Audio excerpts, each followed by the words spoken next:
Hey, hey, everybody. She playing with stuff. There she I'm goes playing again. with things. Don't worry She's about it. going I'll into just do we're that going to stuff. occasionally. Welcome, everybody in the chat. We already have quite a few people that had come here. Hello, Blue Knight. Hello, Kim. Hello, Chris has already answered here. People in the Yeah. chat. Look, it's so responsible. I'm just like, hey, what's up? And then who else do we have? We said Charlie. Hello, Hey, Charlie. I Charlie. was just looking at your Insta story. I was watching your Insta story just a few minutes ago. I was like, oh, what she got to say? She got stuff. Well, welcome. So I had a hair brain scheme, Put and them together. We we got did the this. thing. And I reached out to Chris here, and we wanted to start doing some reviews because, like I just told her, I was raised by a television set. There's something about how I take in information visually and audibly, Audibly. audibly. I take in the story as if I'm in the story, and I've done this since I've been a kid. And it's like I can just sort of like feel everybody's energy or whatever. It's a little bit different. So when I read, I'm a dyslexic person. So I have to read and then I read it again. And I'm like, what did I just read? And let me read it again. It's not that I can't do it. It's like if I have an audiobook going on and I can read along, I can get it a little faster. But one of the Yeah. things that I went to YouTube for was to learn because I just take it all in from somebody else's experience and then their, like facial expressions, all that. I used to watch stuff in other languages just to figure out what was going on based on facial expressions and tone of voice. Like I used to do that. That's the thing. So Chris also loves movies. There's my Do. segue.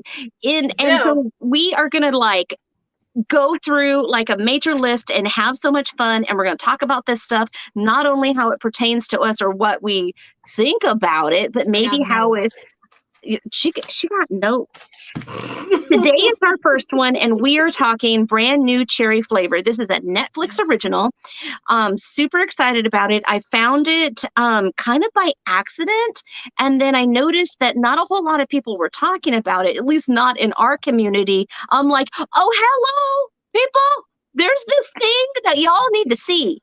Like, y'all need to see. Chris, what did you think? Can confirm, need to see. If you like the ones that keep you guessing the whole time and you're like, what the hell is going on? And you're like, oh my God, that's so and so's mom. That's so and so's aunt. That's their grandma. They're a long lost cousin. Everybody's adopted. This isn't even real. Someone's like had a mental breakdown. Like, this is for you. For you. This entire thing is for you. It is for you. It is for you. There's so much to unpack. Yeah. In fact, I had gone back, and now I can see that in Muggleverse, the fallow have chimed in on social media, and there is all kinds of reviews in regards to this. And they didn't quite understand stuff, but I have not seen a review where you have two witches actually looking at that. Maybe it's because there's not a whole lot of witches that are going to talk about it in this way, because this is some nitty gritty. This is the nitty Yeah. gritty, This is big not your time. love and light witch. Woo! Yeah, this is not for the faint of heart. Mm-mm. No, it is not. Yeah. So we start at the beginning. This in a world, the scene is the 90s Hollywood. Hello, I was there, and I like that grabbed me in the get go. And it's just flashes across the screen. I'm like, oh, 90s Hollywood? Yeah. Happening. Okay, did that. Been there, done that. Now what? So sure enough, there's this director, right? She's got this movie, this short film that she Her name wants. is Lisa Nova. Lisa Nova. Lisa Nova, which the actress, I think it's Rosa, I can't think of her name. Really good. I've never seen her in anything else before. She is so good in this movie. Rosa Salazar. Rosa Salazar. I feel like we're related. I love her. I love her. And she like comes for it. Absolutely comes for it. So she has this movie that apparently this director or producer had found, and she wants to like make this short film, and he finds it on some sort of assistant's desk or something like that. I'm not exactly sure how he got the movie, and that's not really quite explained. He admits, in, I don't know, one of these episodes later that he Sushi bar? Well, the sushi bar, but also like way later. So anyway, basically he saw the tape on an assistant's desk and he had this urge. He couldn't leave it there. He had to grab it. And he couldn't explain it, but he had to. And so he grabbed it off a desk. Yes, exactly, Lisa. And so oh hi also. And hi Lisa. Hi, what you doing? And yeah, so like he grabbed it off the desk, but he even states like, I don't know, I something was telling me to, and I just did it. Which right there, I'm like, but really? Mm-hmm. Yep, it was spelled. It's actually, Alondra, that's my theory too. And then later on, which we haven't even gotten into that, but okay, so I guess first let's set it up. Right, there's Lisa Nova. Then the director she meets in Hollywood is Lou Burke. And then she meets this witch, Boro. Which Lou Burke is played by Eric Lang, and Catherine Keener is Boro. Yes, and I love me some Catherine Keener. I love me some Catherine Keener. You know what? I didn't know what the hell I was watching, and then I saw her face, and I'm like, I shall dive further because Catherine Keener is on, and I'm like, something is whatever. And she's got like the creepy nails. She even got the creepy pointed toenails. Man, the first thing, okay, look, she's got stiletto toenails, and they're long, and they close up on them. And the first thing I thought was her poor fucking sheets. What was that? Her poor fucking sheets. Yeah, I know. She's shredding. Can you imagine? No, you're gonna shred a hole up in them sheets with them claws, with them toes. It's crazy soft. I mean, she got talent. And cat slippers. It's like talent. Exactly. Yes. Okay. So here's the thing. So it opens, and she's getting gas at Wolf's Petrol or whatever, and she's on the phone, and basically she's talking about the fact that she's going to LA. And she gets there, and she has this director call her immediately, Lou Burke, and then they have food together, and he goes off on like tangents and shit, and she's just like, why am I here? What are we doing? What are we here? What are we doing? He's like, oh, straight to the point then. Yeah. So he like, I'll think about it, and we're gonna do it, and whatever. And if we put it in the right person's hands, and she's like, no. I'm directing this. This is my thing. I need to do it. There's something about me that's got to get it out there. This is something I've got to show the world. I got to share this with the world, right? And so he ends up buying her short. He just gives her a check for $10,000 right then and there. First of all, I'm like, wait a minute. For a deposit, $10,000 down in the 90s? I'd be like, right? No. That's a lot. No. I'm saying no. But anyway, I call bullshit right there. Bullshit.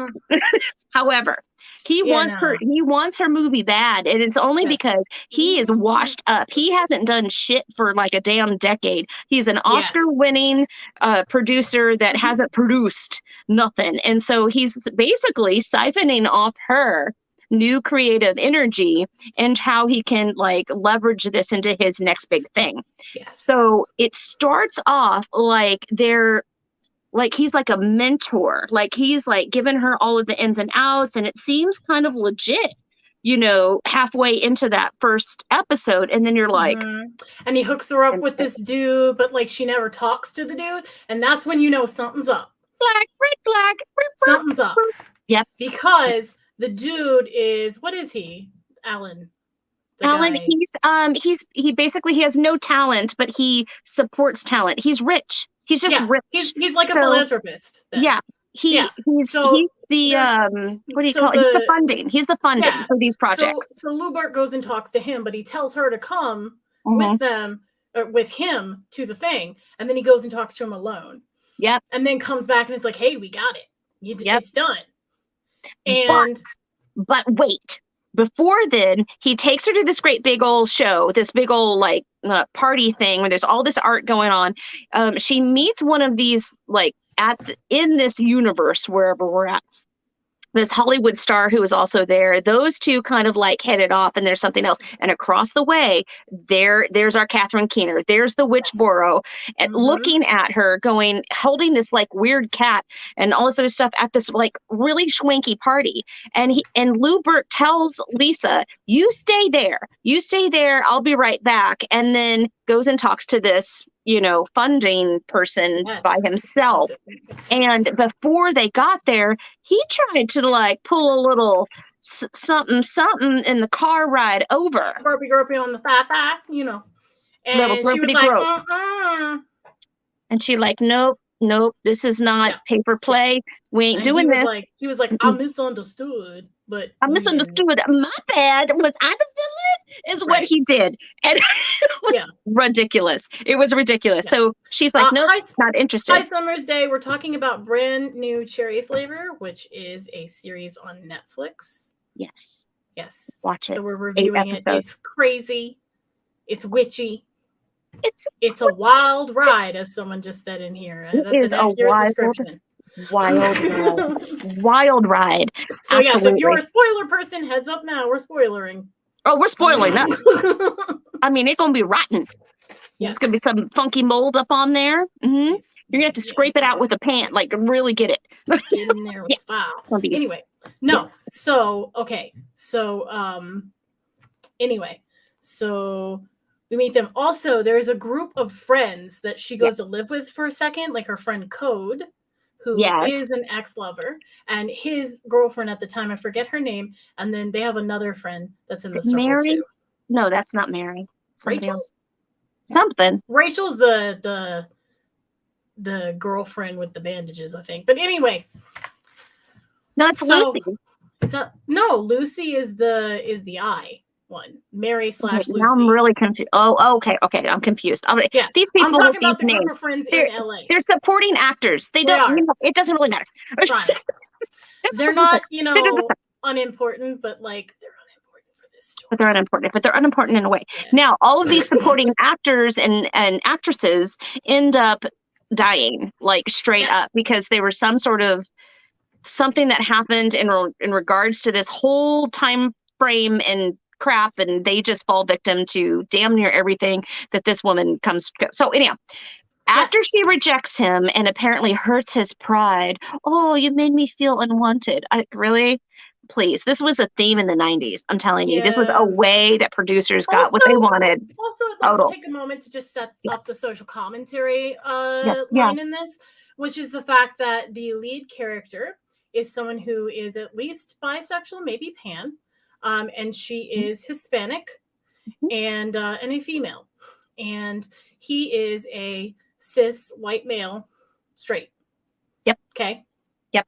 So there's also like a level of commentary going on with that too this whole time in terms of the power dynamic, in my opinion. Yep. Okay. I'm glad that you mentioned that, because that does change things. Yes. That does set a stage for sure. Mm-hmm. So, so they leave the party. They leave the party, and he tries again. With her. Tries again. And it's just like, what the heck is going on here?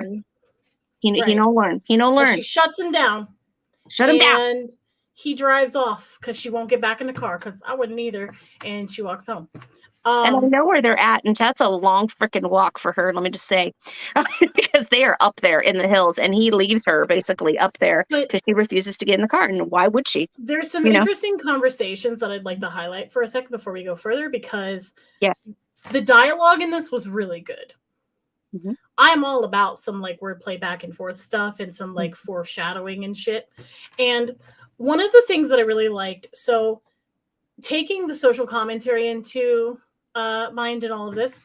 So one of the things that he asks her, because in the very beginning, she shows up at his house, I think it is, and he's having her basically sell herself to him, not in that way, but like pitch herself as if she was talking to someone who we would need funds from, right? So Yes. like tell me what makes you different, basically. Like why would I endorse you over someone else? Because there's a This is ton of when other filmmakers. this is when it felt like he was actually doing her a favor and Yes. giving her that coaching that So she needs. there's a Mhm. conversation in that I found really interesting. So first he says, what makes you different? Mhm. And then she starts describing all of the things she's not. So she starts going like, well, you know, I'm sure a lot of people say that, but I'm not like everybody else, and I'm not blah, blah, blah, and I haven't da, da, da, and I don't do this. And Mhm. he's like, okay, don't tell me who you're not. Tell me who you are. And I took from that, ooh, I am statements. So right now we're coming from a place of power, telling this person who's used to being oppressed or under power, like, or Mhm. trying to Mhm. prove, Yep. don't tell me what you're not anymore. Yeah. Tell me who you What are. who you are. Yeah. And that I thought was a really interesting dynamic, because as this goes on, the idea of who's in power and who isn't is a really strong theme throughout the whole movie. So that It's true. exchange right there was a, yes, I may be in power, but you're not speaking the language of power. Ooh. Yeah. And I was like, oh, I'm writing that shit down. Ooh, Right. I see. That's Yeah. good. And then Ooh. immediately after that, she starts standing into her power by like turning him down and doing shit like that. And then the Mhm. whole movie, that's what she's doing. She's like, I am this, you will not, da da da, instead Mhm. of I'm not that. Yeah, And so like it there is a starts power there. struggle. They go back and forth, and you see that Lou does this to several different people. He does this to several different people, so this is a pattern for him. This is Mhm. something he's gotten away with for a long time. She ain't Yeah. having it. She's like over it. She's Yes. like, no. And then let's see what else. So then at this party, there's something really interesting going on where he's going to talk to the endorser and everything, the philanthropist. So they're showing art through the mind of people. So like you're Crazy. being able to look into people's heads, and Their like memories. you can see like what their artwork would look like, or what their life would, like little mini videos kind of, and they Mhm. blur together and they're really cool Mhm. looking. And she's like fascinated by it, right? Yeah. And someone walks up, I think it was Roy, who is an actor in this. He's a well-known actor. Poor Roy. Just because I wanted to slap him so many times. Girl, He got the short end of the deal so often though, but he stuck around. Anyway, so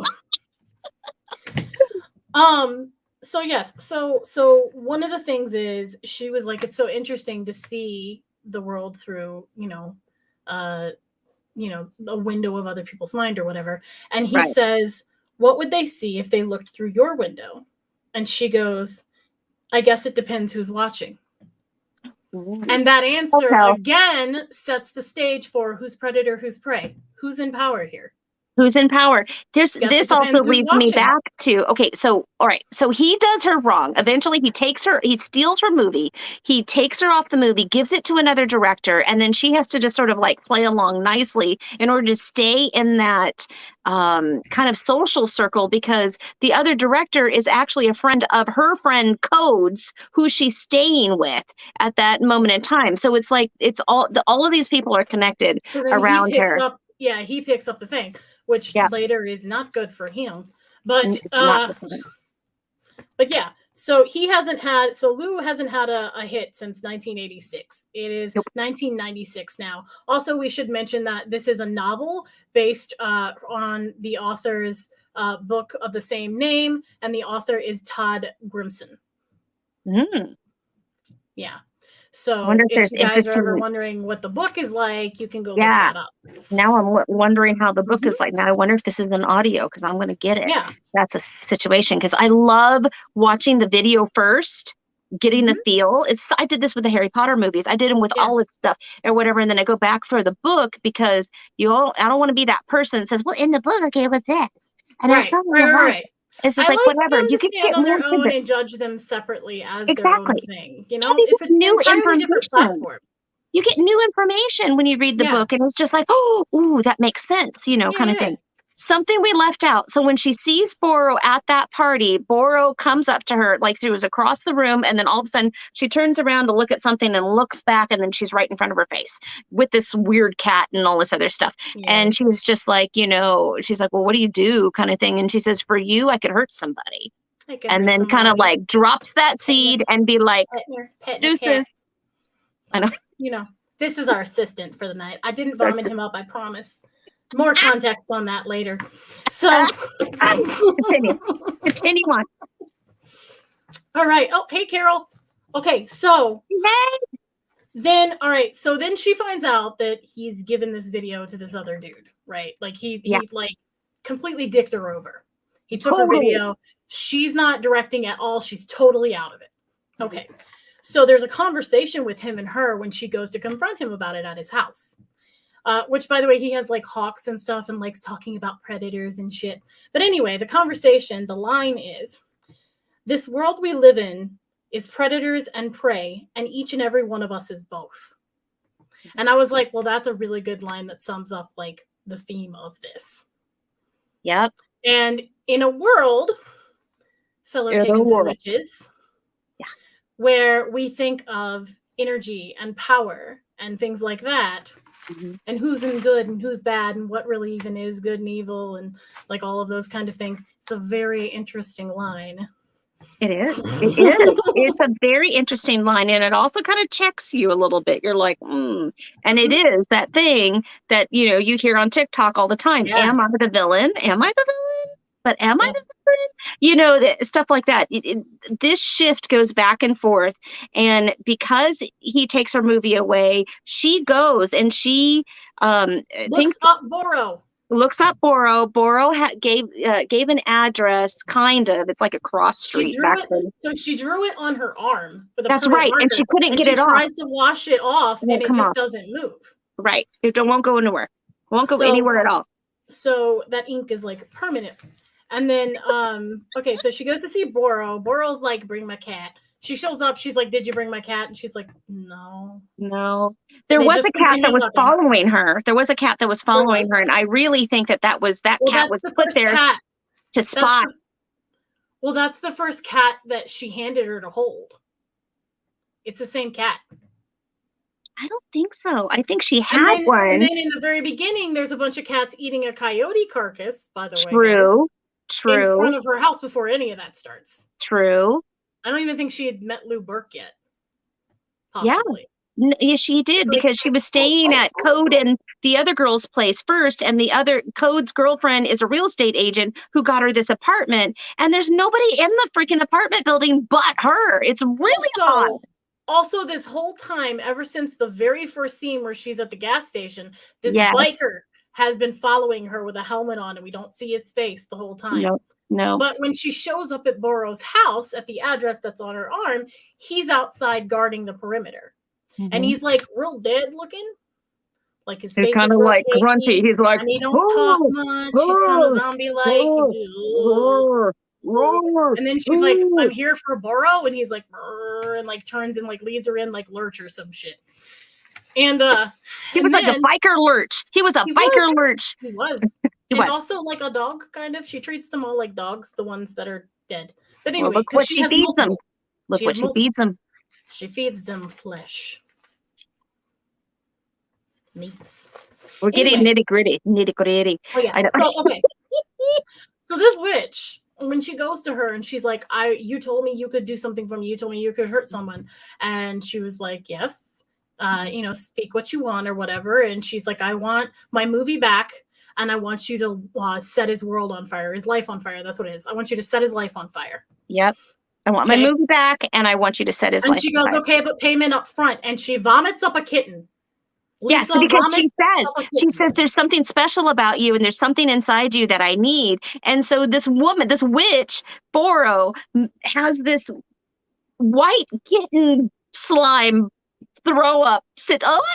I mean, it's disgusting. It was gross. And so this poor Lisa, how many kittens do you think she threw up there for a while?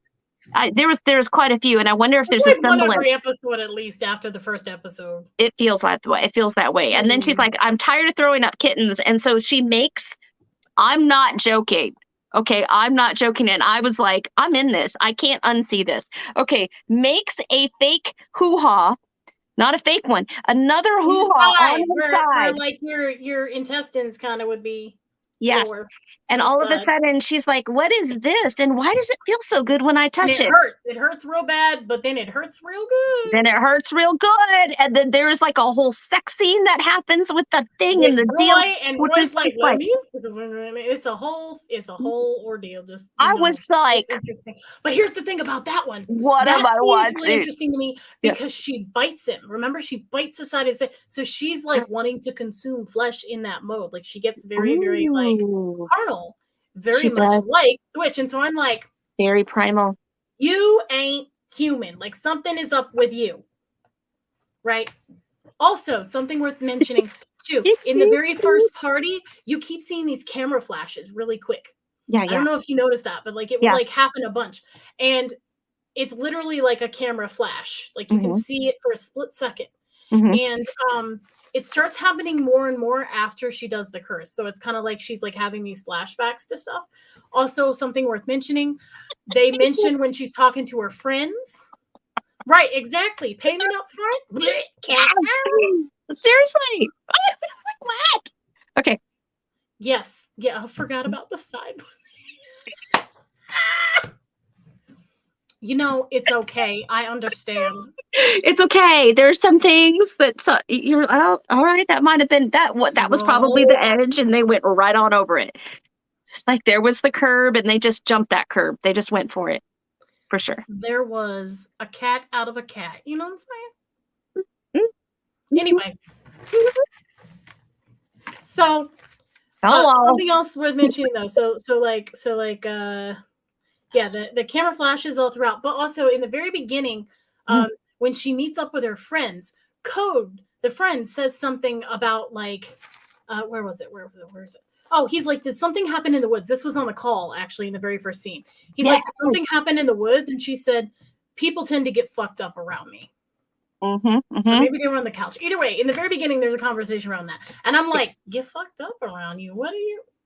Like, what is she doing? And they're like, where did she come from? And they don't even go into a whole lot of that. So she literally is fled from the place that she did this film and then went to LA to go be with her ex-boyfriend and his new girlfriend, staying there. New girlfriend finds her a Also, place, which is all very also, pink. Like, why is anytime it so pink? I don't know. It's so weird. It's I guess so pink. 90s. I don't know. Look, No. but here's another thing too, though, is this whole time with the movie, anytime someone sees it, they're like, whoa, how did she do that ending effect? It was so Yeah. amazing and realistic. How on a low budget did she do something like that? Yeah. And then so disturbing at the end of that movie, Lucy's eye, so disturbing Yeah, that's the name that, of the movie. yeah, the other people that are viewing it, Lou is just showing it to all different kinds of people, trying to get people to bite on it. And Yes. weird that I just said that, but weird that I just said that. However, this thing. So they eventually show you that what happens, and a couple of the rants that I saw on the review is just like, if this was this horrible thing, couldn't they have made it better, like bigger or whatever? You get the gist of what's going on, and it's something. I mean, do we want to give that away right now, or do we keep going? What do we do? Wait a minute. Keep Just going. let us build it, I think. Let it build. Let it build. Okay, so Okay. Boro gets involved. Boro is crazy. Crazy, but probably one of my favorite characters. But also great. Yeah, great. Yeah. Mm-hmm. Crazy. But okay, so the whole time through this movie, like she'll do something that's fucked up and then she'll do something that's like really solid to like help her or protect her. So Mm-hmm. you're like, what is she doing? Like she said she was special, so is she taking care of her or is she against her? Or like where, and for a while, like I think it's like the first episode, I was like, is this her mom? Because she does mention when she was younger that her mom just like disappeared. She does never met her mom. She doesn't know who her mom is. And That's when she does go to Boro. Boro's asking very Brazil. pointed questions. Very pointed questions like, what about your dad? What about this? And it's like, I don't want to talk about my mom because I don't even know who she is. How do you not know? And, all of this stuff. Like I mean, There's stuff. So There's much things. stuff. Also worth mentioning too, that I think is interesting. Her dad was like hunting for something called ghost vines, and then she ends up with this plant that fucks up people. Am I the only one that saw that? I missed that, Cris. Oh, snap. So when she was younger, lived in Brazil before she moved here. And so that is where she was when she last saw her mom. Her mom disappeared. And her dad was there, and he was like, I think he was a botanist or something, but he was searching for ghost vines, something called ghost vines. And and so she tells someone in the very beginning about that. And I was like, well, that's cool. Because later she gets this plant, and it's a little plant, and it grows, and it just like engulfs the entire house eventually. And she gets it from Boro. Boro, the provider of all things fucked up. Absolutely. Yes. Absolutely. Yeah. So Boro was asking her all these questions to try and like get connected to her, to draw a connection so that she could then link to Lou. Like, because she wanted to bind her and Lou together to be able to curse Lou. Wreck his life. Yeah. Yes. And so that she had to drink some stuff. She had to do some. So she actually drank something called Bolche. What? And Bolche, I have notes on that because when I looked it up, you know I did. Bolche is Yucatan. It is from ancient Maya. It's basically like a Mayan mead. And it is a fermented drink made from a specific tree bark, which is Bolche wood, and honey. And it is mildly intoxicating. It has hallucinogenic properties. Oh, shit. Which is why she was so fucked up. Dude, because she was. Now, is it the first time or the second time? Because she drinks all kinds of stuff. She does the curse, and she has to keep the soup with her. What's interesting is it doesn't usually have peppers and all of that in it. But they probably put it in there to make it look gross and like weird to eat. Was it the skinny pig soup? It was like the one in the container that she was carrying around with her. With the stuff, yeah. That's Bolche. So, so I looked it up. It has entheogenic properties. It's a vegetable-based drink with properties that provoke a state of modification of consciousness used in spiritual, religious, ritualistic, and shamanic contexts. Yeah. So this is when shit gets real. I mean, it is twisted. Yes. If you didn't think it was twisted before, it gets worse. To open her mind to the spirit world, make it easier to connect to them. But also, in my opinion, I think it was like a shamanic death kind of situation.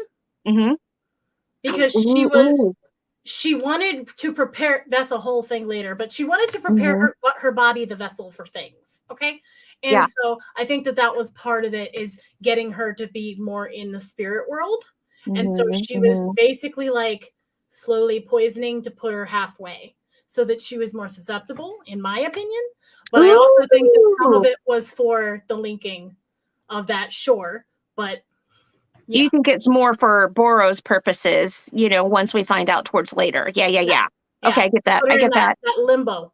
I get that. And it's interesting because she and also be easier to read too, because remember, she wanted to know about her mom and all of this shit. All this other stuff. So she needs to lower those things.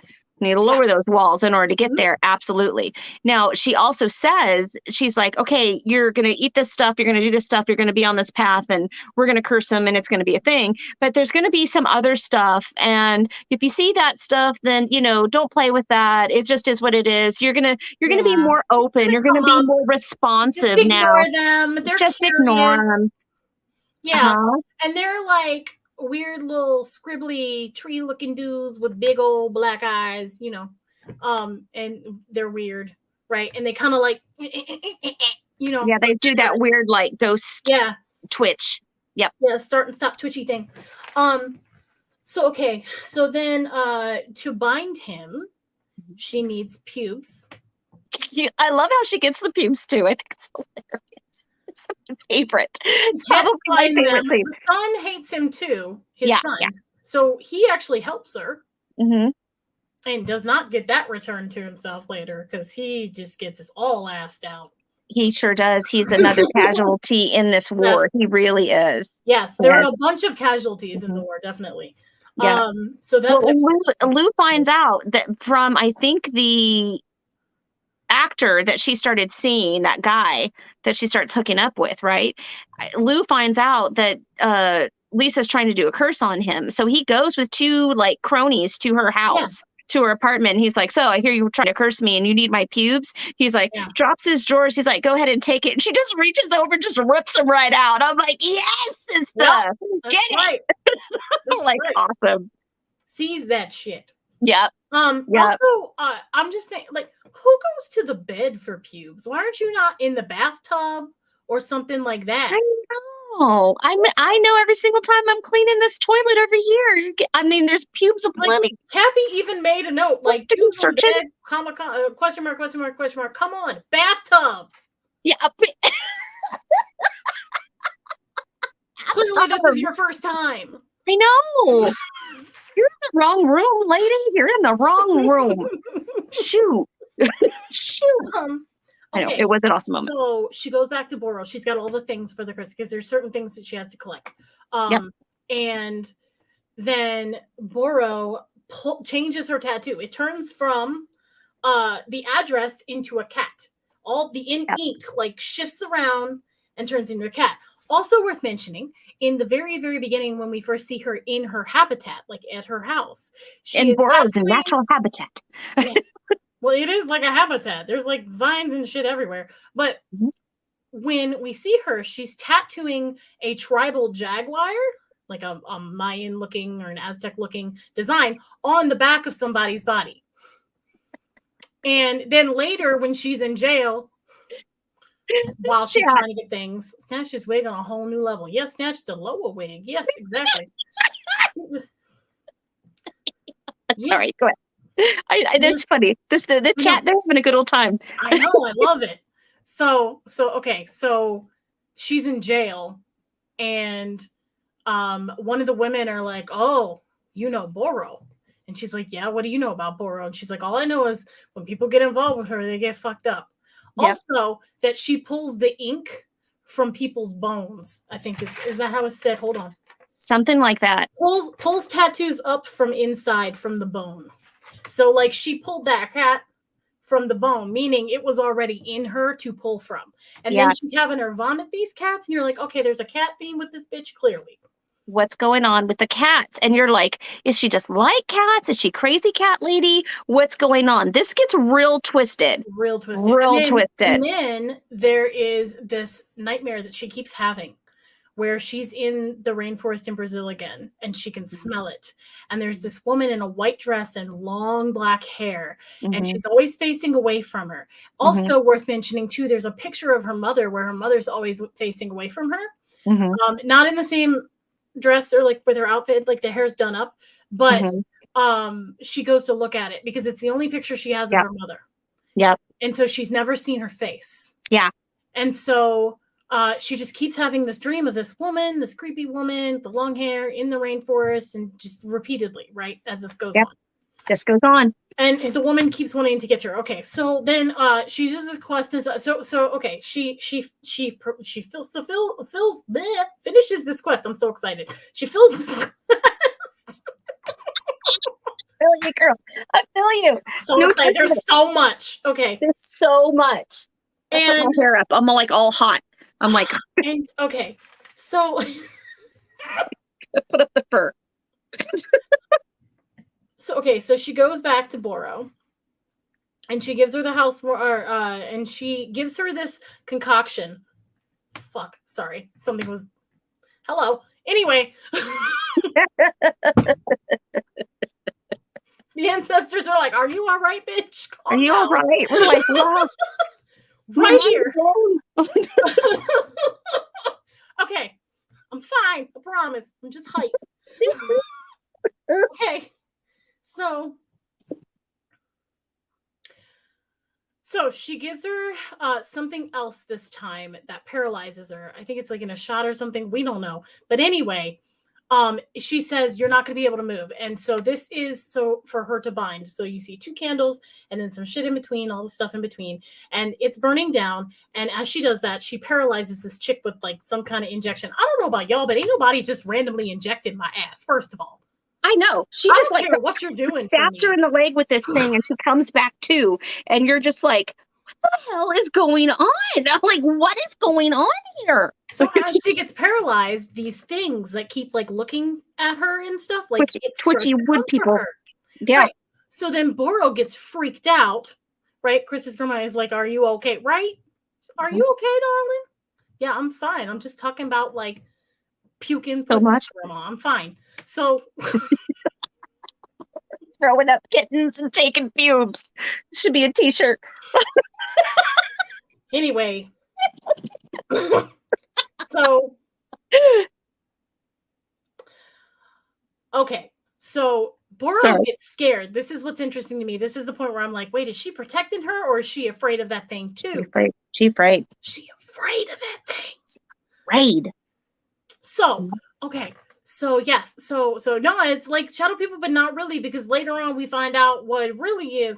But okay, so Boro pulls her out of it really quick, like so she can move again, right? Yeah. Pulls her out of that limbo space. Mm-hmm.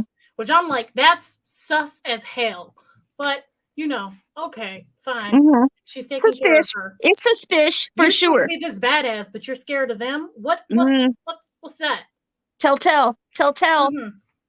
So okay, so then she gives her the housewarming gift, the vine, right? And then the house starts changing when she brings it home. Like the next morning, the vine is huge. It's growing through the floor into all of these other apartments, of which nobody lives.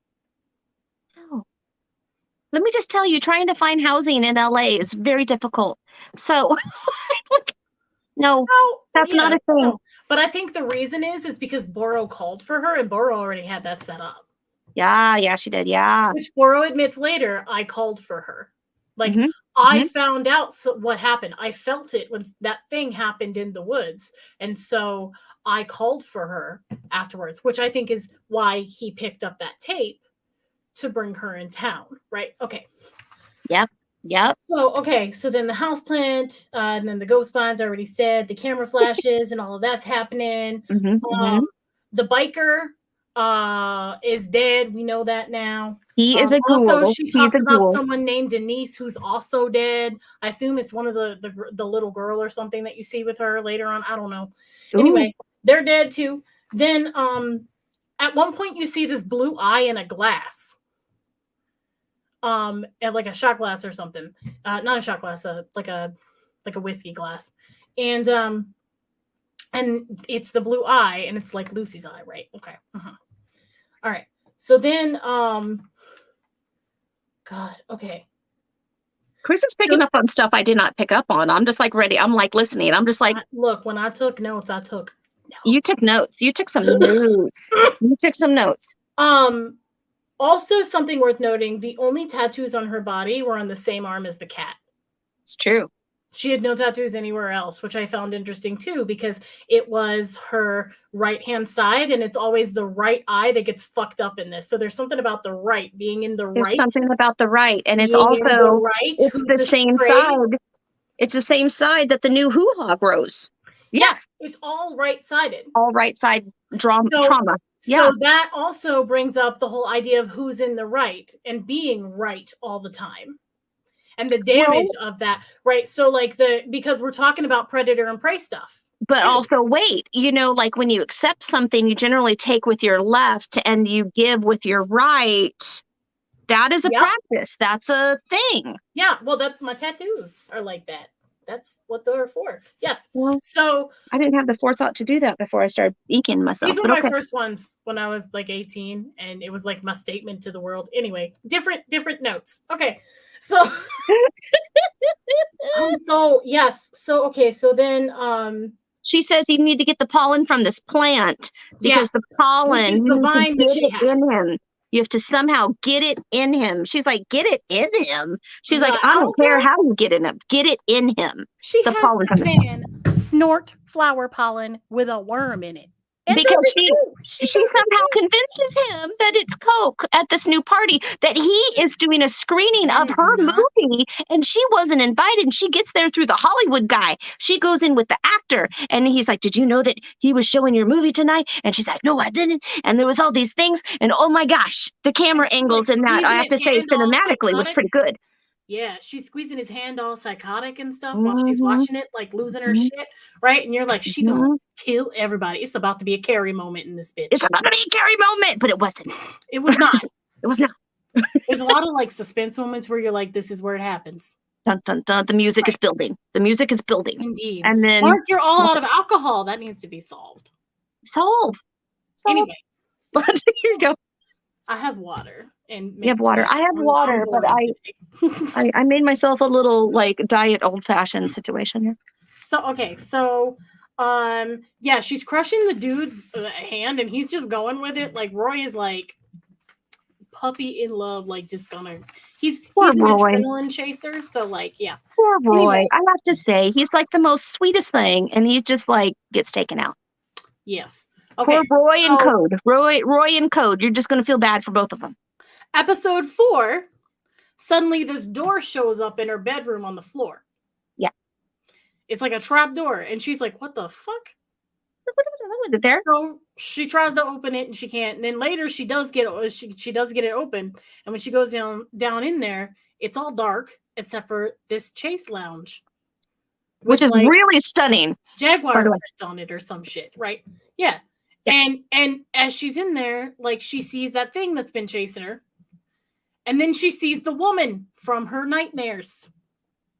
She gets freaked the fuck out and she runs back up the trapdoor. What did you expect to find in a trapdoor that showed up in your room after working with this woman and all the shit you've already seen? What did you Well, she was probably expecting to just find more of those damn plant vines because they went down. She had to go down to the floor This down Jack below the her. Beanstalk in reverse. It was a beanstalk. It was it was a lily beanstalk. Beanstalkosaurus. It went crazy. It's so weird. Anyway. So also worth noting is her hands were red from the ladder. Blood on her hands is what I thought.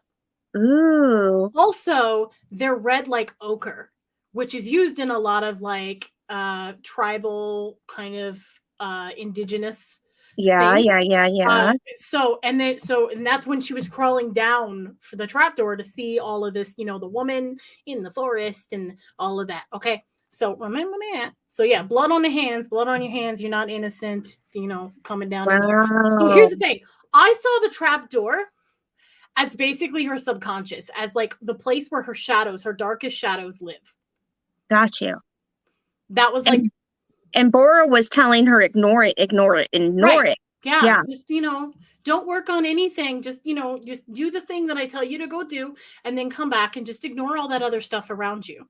But like, that was why she was so drawn to it, I think, is because it was her shadows. It was the things that, were things that she was trying to avoid. Case in point, she threw a trunk over it to lock whatever was down there inside. You can still see the door moving and stuff. Of it and didn't want to address it. Yeah. So, yes. That's a thing. Thanks, Mark. So stuff is starting to happen to Sir Lou at this point. Stuff is starting to happen. Oh, you get but slowly, he's starting to get it. It's starting to build. She doesn't like it. She wants more, and that's why she puts the pollen in him. Yep.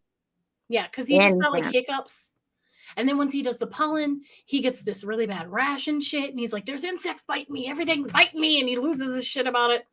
And meanwhile, she's just like full on like fire starter Drew Barrymore staring at a dude. And it's the dude who totally is. She's like, so all of a sudden she like takes him down with her eyes. Yeah. So okay. So she's staring at the dude, and the dude is the one that replaced her, the friend that replaced her. Do you mind, Garfield? I'm trying to tell the story. Anyway, so yes.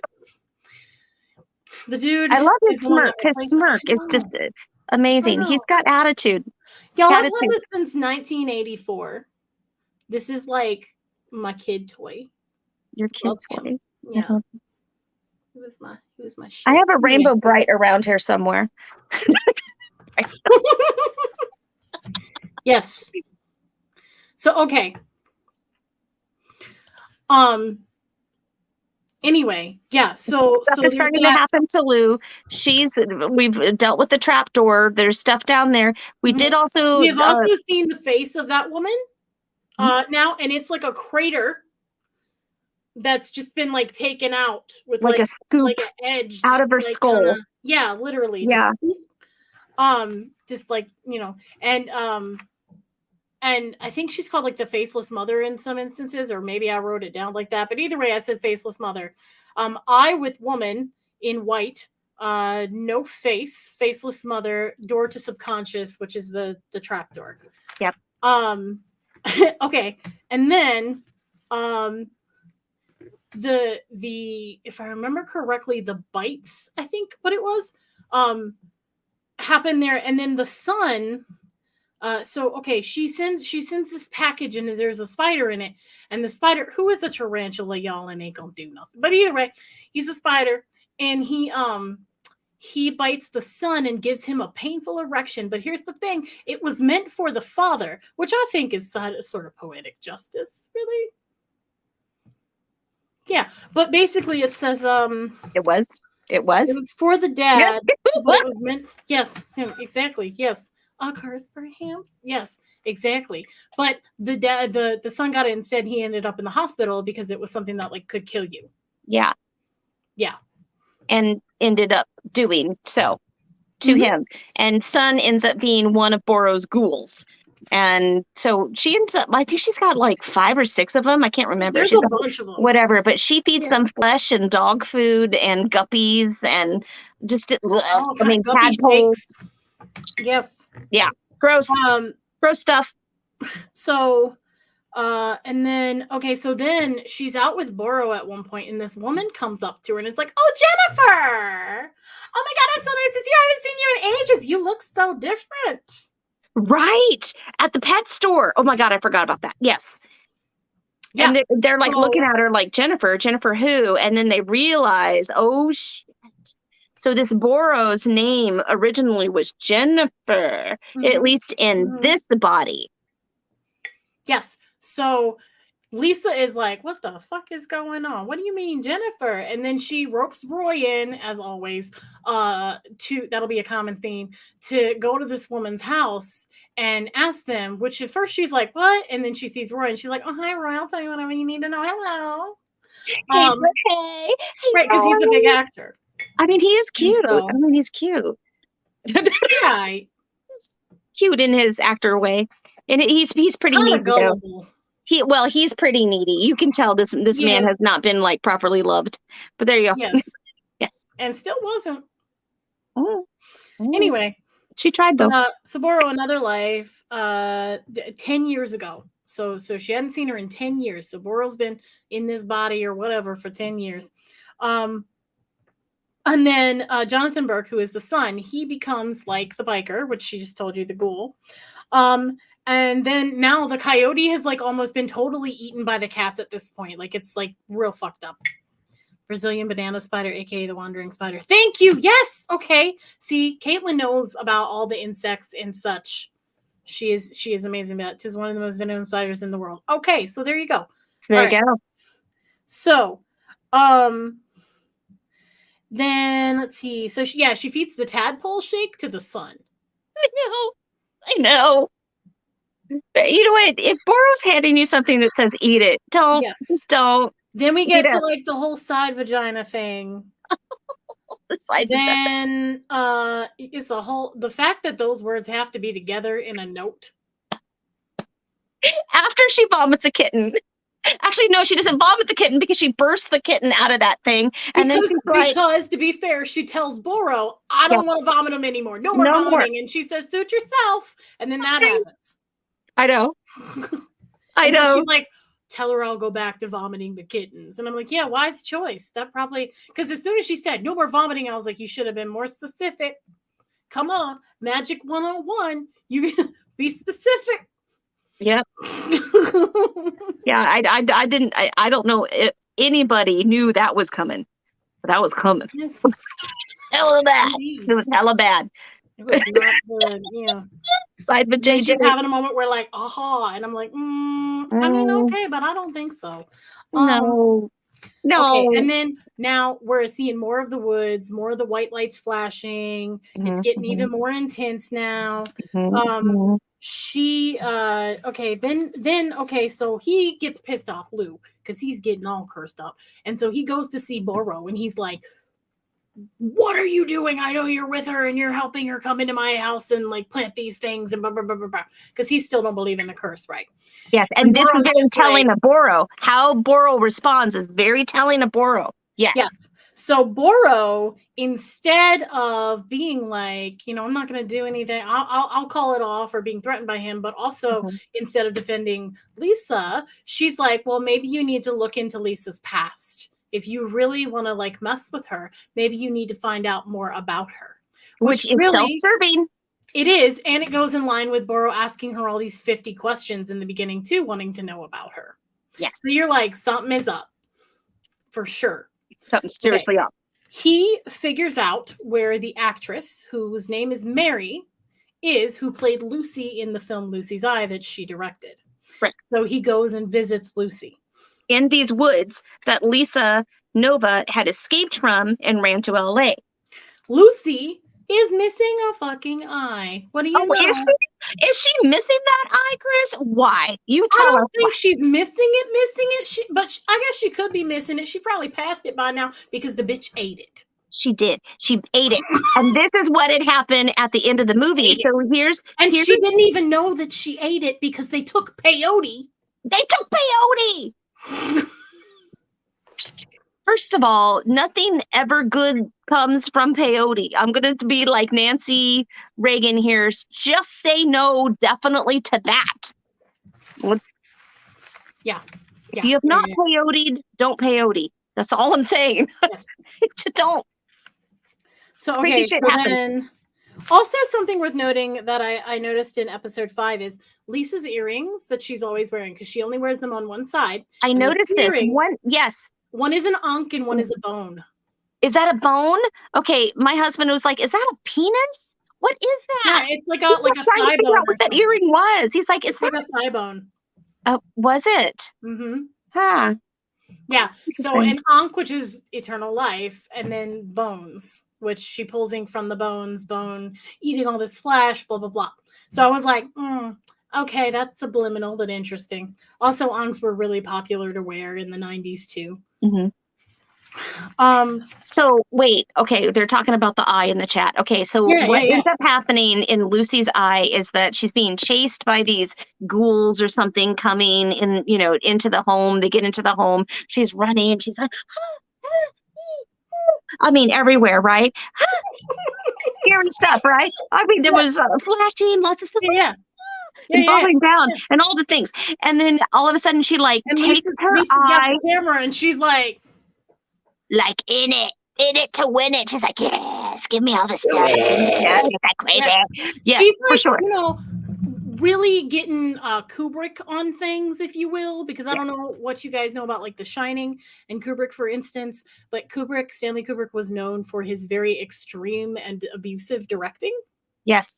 And like The Shining, especially, like the woman. Same with Hitchcock. Hitchcock, the same thing. Yeah. Mm-hmm. She stopped acting after that movie because of all the trauma from that, because he wanted like a real traumatic response. She had PTSD.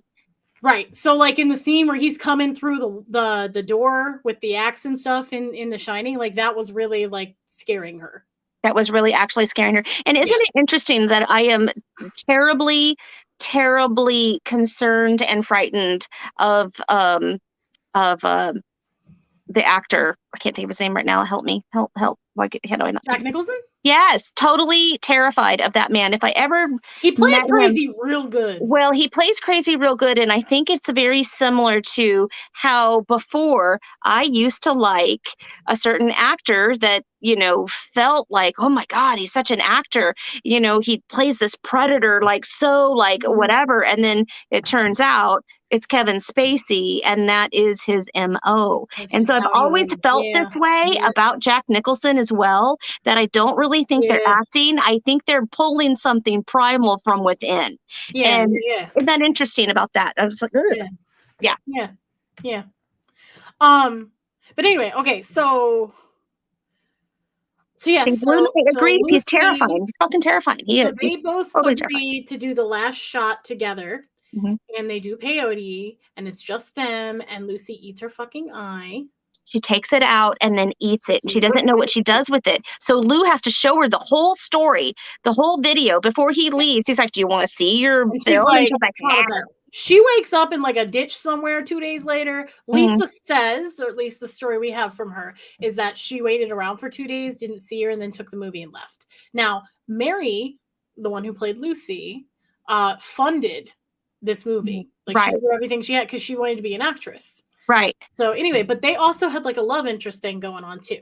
Anyway. Yeah, they were hooked up. Now, question: how is it that if Lisa Nova stayed around there for 2 to 3 days, waiting for Mary, aka Lucy, to come back, you know, from the ditch in which she was living in? I don't know where she was at. How in the world did he get that video? How did he get her film? If she took the film with her, how did that happen? Well, I think in the very beginning it was something about she had sent it out or something. Mm-hmm. But yeah, timeline don't add up there. Lisa. I think Lisa. And then somebody, I think the actor tells her, he's like, "Are you sure you're the hero in this story?" Yes. Food for thought. Food for thought right there. Okay. All right. So anyway, so it's a lot, people. It's a lot. At this point, I start thinking about the fact that everyone who watches this movie starts getting really heavily affected by everything. Including Roy. Like, exactly. And I was like, is the movie a sigil? Like with chaos magic, where you can create a sigil, put it somewhere in like common public view, and people without even knowing feed it. So every time you see it, it's fed, but it's also like a trapdoor that like pulls you into the energy. And if Boro's involved in this, could be feeding her too. I don't know. Or it could be feeding Lisa. Could be. So at this point, I'm like, is this movie spelled like a sigil or something? What's going on there? Okay. So Lisa comes back to life at one point because she gets fucked up. She just gets beat to hell. Yeah, because Lou hired people to go kill her, take care of her, get rid of her, so that, you know, and he even threatens her. He says, you know, I have a lot of money and I can make people disappear. I can pay people to have, you know, them do that. And somebody is clearly messing with me. And that's really inconvenient. And she's like, well, good luck with that curse. Yep. The people that she sends, she ends up getting one guy who, I mean, beats the holy hell out of her. And if you are, trigger warning, if you are affected by that type of domestic violence, I mean, it is pretty brutal. She's 5 foot nothing. I mean, she's little. She's little, and so this guy is just like he's killing her. He thinks he's leaving her for dead. While this is happening, Jonathan Burke, the son of Lou Burke, is like way back in the hallway, just standing there watching because he's all zombie-like. He's all ghouly. And so he leaves, and then he thinks, okay, you know, it's cool. I'll just leave her in the hallway and whatever. Well, she comes back to life. But here's the thing that's really interesting. I don't know if anybody else noticed this, but when she comes back to life, there's a woman speaking Portuguese. I didn't catch that. There's a woman whispering over her, like you hear it. Really? And she's like, I'm gonna have to go back and watch that. That's got to be like episode 7-ish. It is episode 5. Ooh, episode 5. Ooh, it gets more. Ooh, gets more. That's right, because we do more Lucy stuff there for a while. Yeah. So okay, so then severe directing methods, Kubrick style torment, purposely self-harming, and also what I'm thinking at this point is, okay, if the movie is like a sigil and stuff, are these people becoming some kind of weird servitor thing or something for her? Like, is she like feeding off of them in that way, or like sending them out to do things, just like kind of how the biker is for Boro, and that stuff is happening because Jonathan actually follows her more than he does Boro, even though Boro's feeding him a lot. So it's kind of like Boro's like sending him to keep the body good. Maybe. And we haven't talked about the cats yet. Why the cats are happening? Have we said that yet? Because of the fact that she has cat ties, and the woman who is, well, we don't quite get to that. So basically, she gets messed up, right? And she comes back to Boro, and that's where that comes in.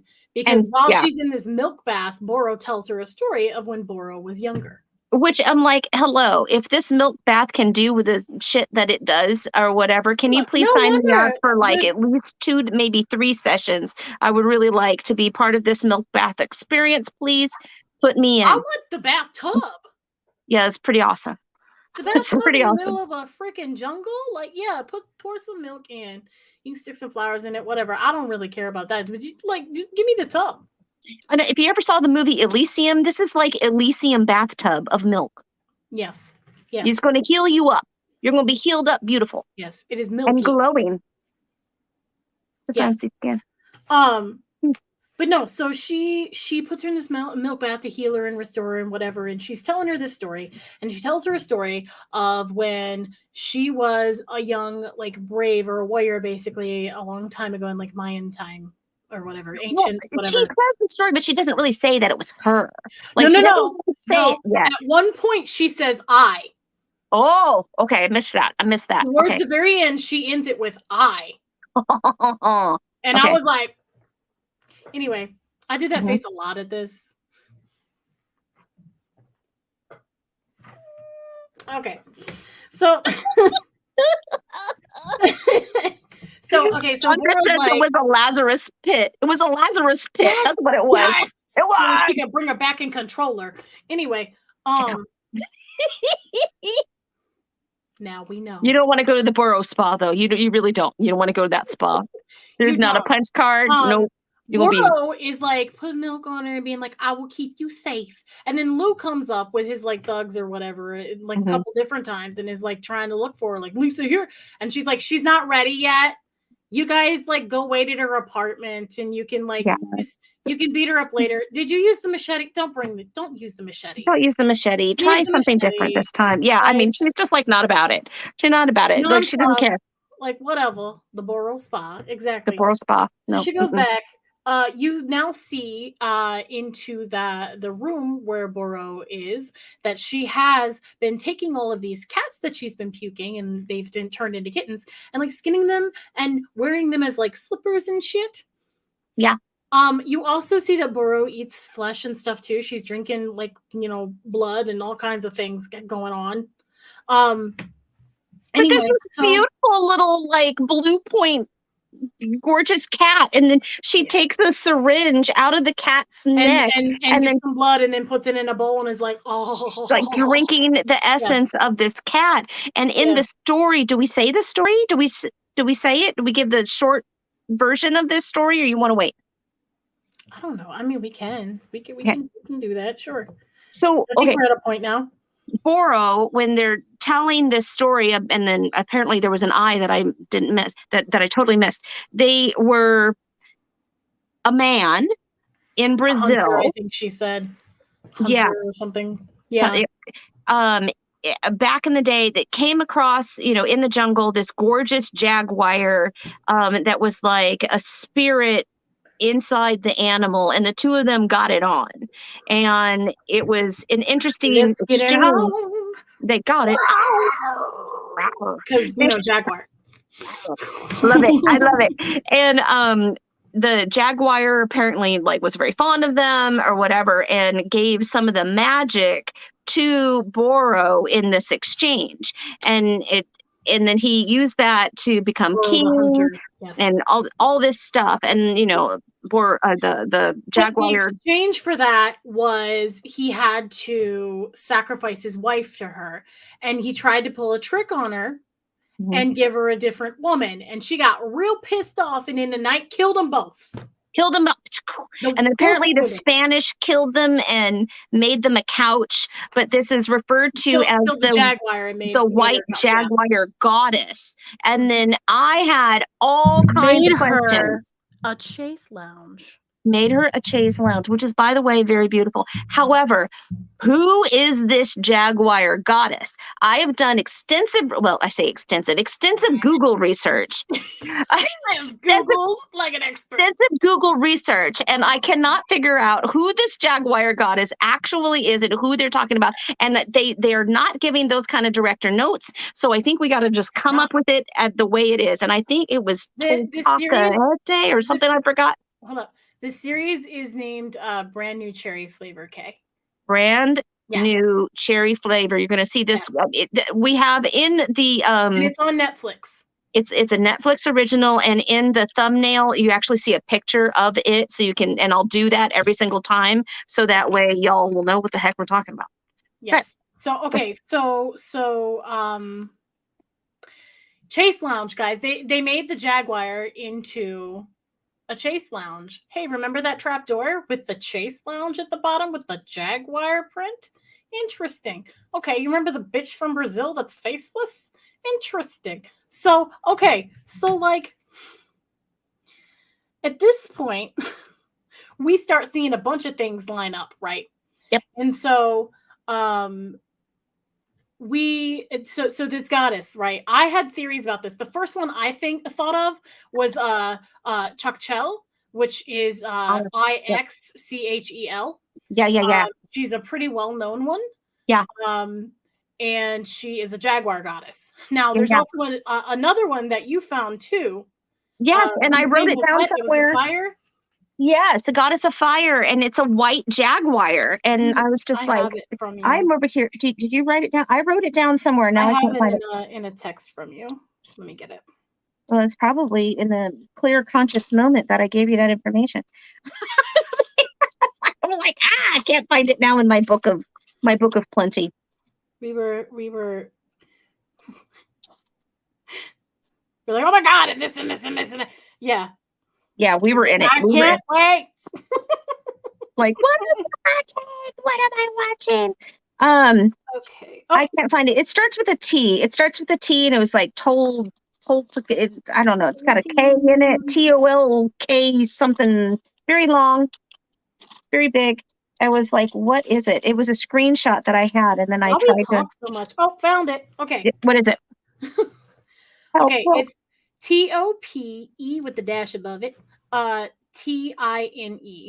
Topatine. Also Bakari is a alternate spelling. It's BAKAIRI. Goddess of fire represented as a jaguar. So there's a couple that it could possibly be with that. But I instantly also was thinking, okay, so there's like a goddess involved with this. So here's the thing. I think that it symbolizes the dark divine feminine.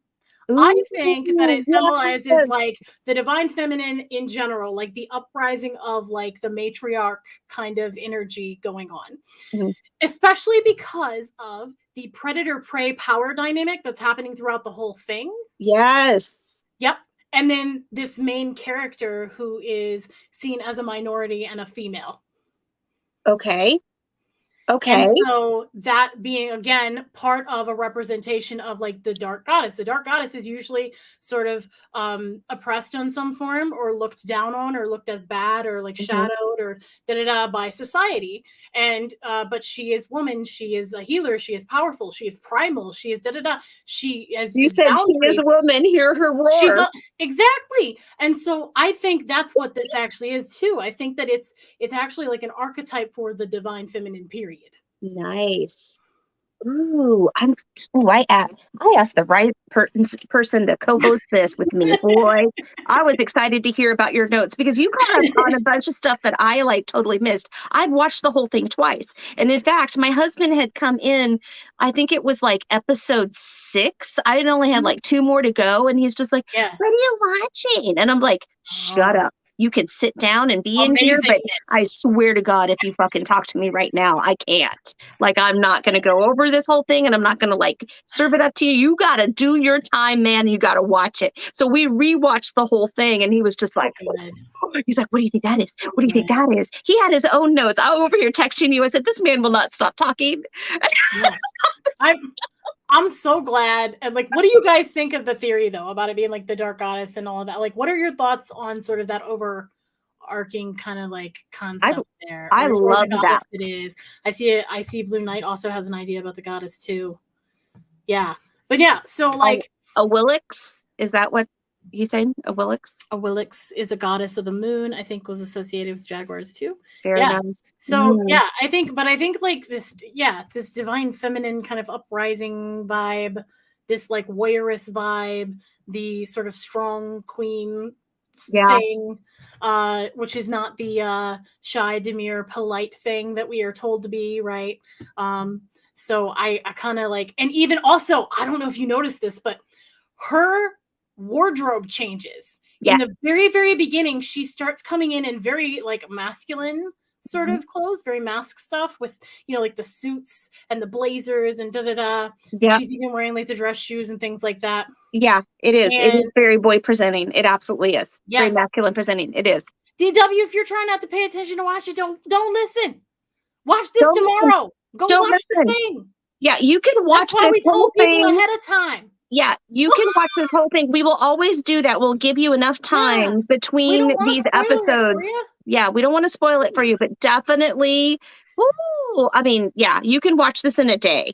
The first episode is about 45 minutes. The rest of them are about 30-ish. It's 8 episodes. You can tank this out big time. Yes. Yes. Yeah. Click off of us and then come back. Yeah. Okay. So she finally, let's see what's happening. Final cut. Okay. So like Code gets killed. The final cut letter opener that was in Lou's office is in his eye. The right eye again. The right eye again. And who does that? That is Mary. Mary, hiding in her closet. Who is also a crazy bitch. Yes. And here's my theory. I think that Mary was in on it and Burrow sent her. You think so? Because their rapport was so familiar with each other. I know, they got comfortable quick. They got comfortable quick, those two. They sure did. I think that Burrow sent her to do this, to set that up. Maybe. For that. Yeah. Dude. Ooh. Right? Ooh. I got theories. I like your theories. I will say that I love the character of, whether she's wrong or whether she's right, Lisa Nova is like pretty damn awesome. So Rosa Salazar is it Salazar? Yes, Salazar Sanchez. She is amazing. So like after she gets beat up, this is somebody I totally identify with.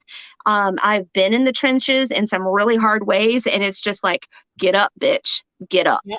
And I mean, she is just like, her ankle is broke. She is beat to hell. And she is like army crawling down the thing. The sun. Yes. And says, take me to Burrow. And that's then when she gets shot, she's like pulling a bullet out herself. She doesn't give a crap. She's just like, I got shit to do. I got to keep moving. She's on a lot of drugs.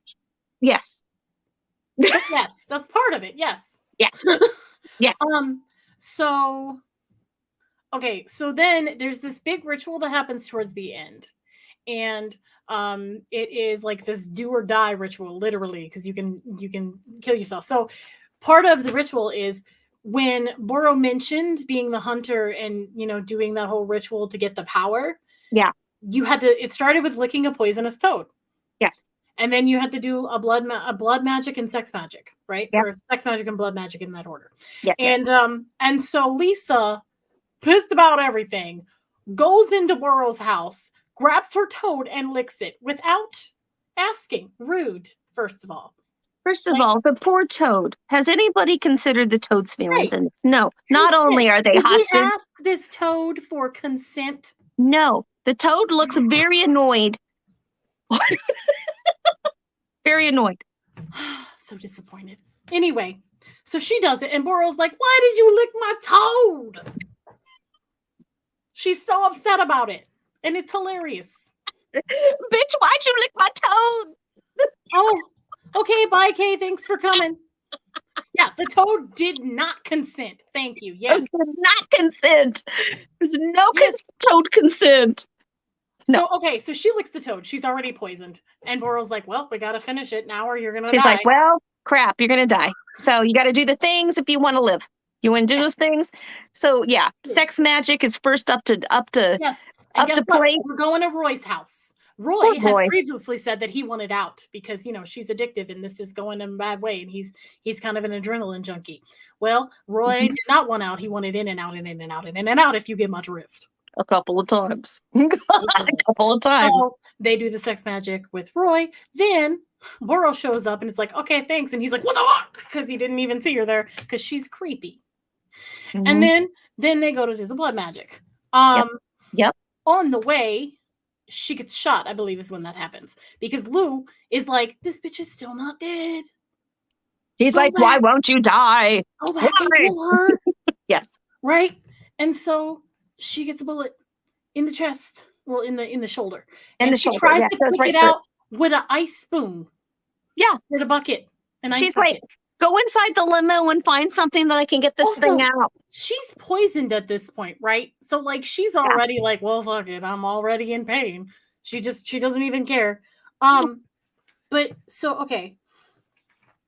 Also, purple toad wine. What are you talking about, Mark? Purple toad wine. You have my attention. Also, something interesting is in episode 6, Lisa Nova says the sentence, she means what I let her mean, about Mary or Lisa. And I thought that was really telling too, again, because it's all about like, who are you, the I am statements, like, like all of this kind of, and like, no, she means what I let her mean. Now I'm the one in power, right? Yeah. I have power over her in that situation. Okay. And you think back, is she really the good guy? Is she really the hero of the story? Like, yeah. Hey, Anna. Okay, so let's see. We are reviewing brand new cherry flavor. If you haven't seen it and you're a spoiler person, watch this later and go watch that. But if not, like, enjoy our antics. We got plenty of them. Okay. We got plenty of them. So, okay, Jonathan calls up his dad and is like, I am at the beach. And you remember that conversation, right? Because when he was first there and Lou was just like, come, dude, I'd rather be at the beach. Yeah. This is where my happy place is and blah, blah, blah. So he's like, I am at the beach. In his ghoulness, he's only remembering this one conversation he had with his dad and trying to say, asking for help, but he can't get it out. So he's like, I'm at the beach, which is not really where he's at. It's bad. Yeah. Right. Okay, so then that weird stuff's happening, and he realizes, like, okay, something's really up with my son here. And then, okay, also worth mentioning, I'm curious. I'm not a car person. I don't know a lot, but like, what kind of car is she driving? Is it a Jaguar by chance? I wonder if it's a Jag or was it a Firebird? I couldn't quite understand. I don't know. That is a good question. We need to look that up. I couldn't find it. I tried to Google to see. And I also tried to find it, and I couldn't. So, like, if anyone knows what that car is, please tell us. Looks like a Trans Am or a Firebird or some sort of, like, it definitely has a T-top. My brother had one, but maybe I could be wrong. I don't know. There's a T-top situation going on there. Well, it has the cutouts on the side, too. Yeah. So, I don't know. Anyway. I think I lost my virginity in that car. And then continue on. I was kind of like, is it a Jaguar? Because if so, that's pretty telling. That's nice. Anyway. Yeah. Okay. Yes. Okay, so then toe poisonous, ritual shamanic death, blah, blah, blah, blah. Both have to climax because the egg had 2 yolks, which means it now takes 2 people. Yep. Right? Yep. And then the egg that she broke for that. Draven says it was a Firebird. Thank you. So, okay. If it is a Firebird, does that not also have meaning? Rising from the ashes. Transformation, situation. Yep. I am a Firebird. All right. So then this bitch takes the sweat from their sex. She's rubbing them down as they're doing from her friend Code, who had the final cut file in the eye. Cuts off his ear, grinds it up, puts it in an omelet. Others to add some peppers. And then I wrote down literally omelet of power. Because it was supposed to, like, give her all this power. It's literally power. Power. Power. With the WAH. With the power. So, okay. So I'm little Old. Powell. Yeah. And also when the dude comes to kill her and she fucks him up. And you hear her growl. You hear her You growl do. and bite. And I'm like, she's a fucking cat. She growling. She shifted. It never shows it, but she shifted into a cat and bit his She whole, sure like, enough almost did. his whole head off. I know, she's all bloody, and they're all like, "Oh, how do we dispose of this body?" And he's just like, "Why do I keep falling for this crap?" So all of her friends are there. They're disposing of a body. They're doing some stuff, and then this, and she's like, "I might have eaten him. I don't know. I can't remember anymore." She looks like she devoured him. It was just like gross. Yes, gross. Okay. So then she finally gets to go down and talk to the Jaguar mother, the woman with the the chase lounge, and that's right. She went back. Mm-hmm. So she says Boro will betray you. That's what she tells her. Boro will betray you. Yeah. Also, she finds out that that's her mother. So the mother that she never saw the face to, that she last saw in like the rainforest or whatever, is the Jaguar. Is that mother? So her mother, the Faceless Mother, is this goddess. Is this goddess?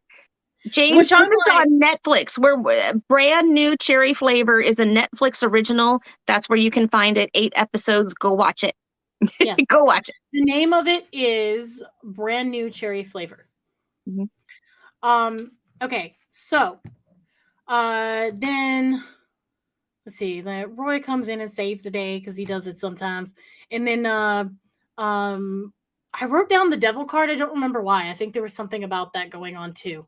But either way, okay, so then in episode 8, this is the last episode. Again, I'm noticing the right eye theme because now Lou has an infection in his right eye. Right eye. Yes. Right eye. Yep. Okay. The question, what changed, comes up because when they finally sit down at the end and he's like, what? I'm sorry. Fine. You want an apology? Fine. Here, I'm sorry. And she's like, well, she comes to kill him. She found out like he left his house and he's got Ghoul's son sitting there and all this other stuff, who's eating dog food with the dog. And she came to kill him. Like she was going to finish him off. And then she wanted her answers. She wanted the answers to her questions. She's like, you're going to tell me, and proceeds to pull this nasty worm out of his eye. It was like from the flower. It's the worm from the flower that he snorted. It's been burrowing. Way bigger. Way bigger. So she pulls it out. His eyes like bleeding and shit. And gross. And she's like, "What changed?" She's like, "I don't want your apology. I want to know what changed." And he's like, "What do you mean?" She's like, "I want to know what changed. One day you were helping me, and the next I was off everything. You completely cut me out. I want to know what changed." And he says, "You rejected me, made me feel small." And I wrote, "Frail masculinity, social commentary." Fragile masculinity. So like then I'm like, okay, so then this is again pointing to Lisa. Yes. Lisa cut to it. Yep. Thank you. Yes, that came up. Yes. Okay. People used to think the left side, left-hand path was evil, so maybe the bad stuff happened on the right side is like a possession evil winning sort of thing. Maybe, yeah. Good point. Good point. Yeah. Woo. So okay, so then the worm in the right eye, right? Okay, and then Mary kills the killer, right? And then Boro gets in Lisa's head. She goes all blank-eyed and stuff, and she tries to take over because in the very beginning, she shows Lisa, and I don't know why Lisa didn't use this more often, that you could just go into somebody's head and like break something, and they would get like a nosebleed and stuff. Yeah, right? that was so cool. So why didn't she use that more? Like, if you're really trying to mess with the man and you're angry because he has hiccups, but you want a more severe thing, go in his head and break something then. I don't understand why she had to go get the vine and the flower and the worm and all of this stuff. Because, Chris, it's character development. It's about the journey, Chris. Capricorn efficiency does not approve. Well, the Virgo efficiency doesn't approve either. I was like, I'm exhausted. Oh my gosh. Yes. You're doing so much. Anyway. So much. It's so extra. Okay. Then at this point, I'm like, Mary was in on it the entire time because Boro turned to her and says, "You'll always be my helper." You'll always be my helper. But then Boro, can I go here? Can I go here? Yeah, So go ahead.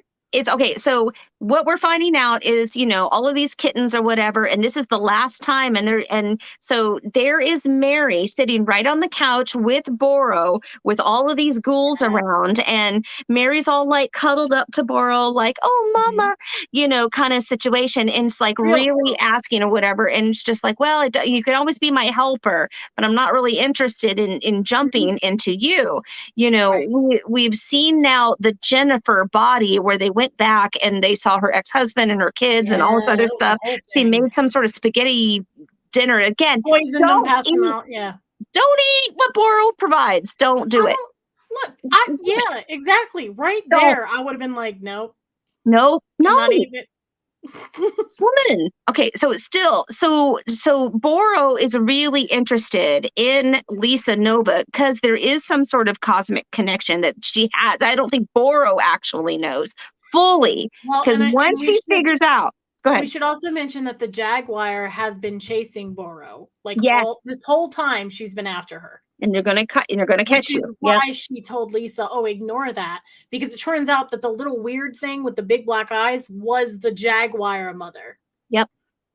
Like, because she went, "I want to see your face. Show me your true face," and she shows her that. This is my face. Yep. Yes. This is my face. Yep. Um. And also takes the poison from the toad licking out of her. So she's Yeah. fine. She's like totally good. And then she's like ready to like go kick ass Kill Bill style. Like this is when this like turns into a Quentin Tarantino film. Yes. You're just like, what is going on? Yes. Yeah. Mm-hmm. And so okay, so then also okay, so then Alan, who is the philanthropist, she's having dinner with him after she's got the movie back, right? Because it's the ending and whatever. And Alan's a good guy. Alan's actually, I think, a good guy. You think so? I think he's nice. He says, and I quote, okay, "You can't serve two masters, am I right?" Meaning he's one of them. You think so? He said that. He said, "You can't serve two masters, am I right?" And after saying, like, well, you'll have the whole thing. We'll accept your answer to me. Okay, gotcha. You can't serve two masters. I thought he was referring to you don't want to work with Lou anymore. You can't serve two masters. It's either him or me. But you're right. But he does emphasize, but you'll be working under me. That shift of power again. Here we go again, and it's presented, and she just sort of like drops it. She goes with them. Yeah, I'm not going to be under you. Yeah, and yeah, you want power over this feminine, this blah blah blah. Yeah, yeah. Yeah. Okay, so Boro goes into Mary, blah blah blah. Then she goes and is like, "Fuck this." Lisa's like, "I'm gonna go to Brazil." So she's going back to where it all happened.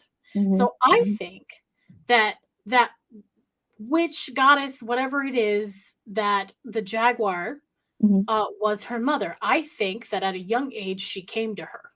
Maybe. And claimed her, in my opinion, as like a pagan perspective on this.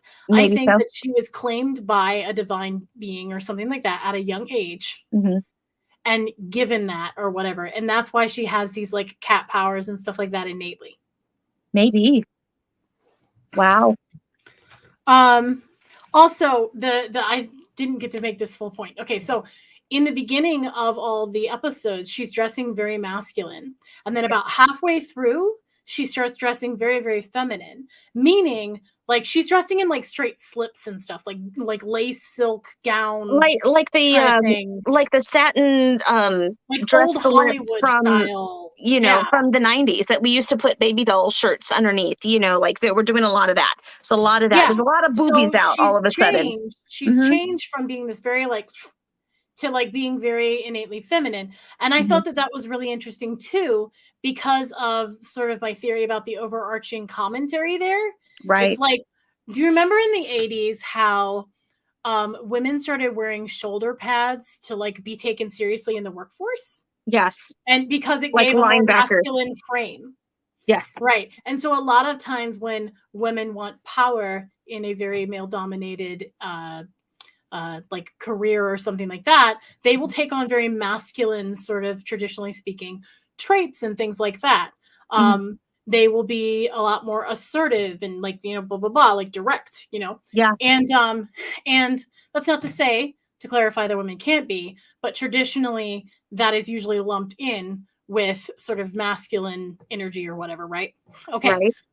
So halfway through, Dun, she dun, starts dun. shifting. And so I think that's actually really interesting because it's showing like, okay, we're not fighting on your terms anymore. I'm fighting on mine. My terms. Yeah. She's taking her power back. It's slowly shifting. It's shifting out of Boro's frame. Which is Clutch. really interesting. Yeah. Like, so, I mean, obviously, like, Night, Caitlin. the degree of, like, gender and, like, the fluidity there and in nowadays, like, you know, androgyny and things like that. I mean, always, but nowadays especially, like, we are a lot more free with that. In the 90s, there was not a lot of that. At least in social kind of construct there where it was very open and openly discussed. And so I found it really interesting that they even changed her wardrobe. She even changed her wardrobe, and it's being close to this age, close to the actresses or the characters' age. What was that? Yes, I was saying good night, Caitlin. Oh yeah, good night, Caitlin. Between coughs. Between coughs. Take a moment. Take a moment. I'm so hyped. Being that age of the character in the 90s in the same geographical location really hit a lot of, like, I don't know if you would say triggers, but kind of like made me remember some conversations that I had in that type of you know, workforce, doing, you know, working for certain people, having relationships with certain people, and how that sort of like flowed.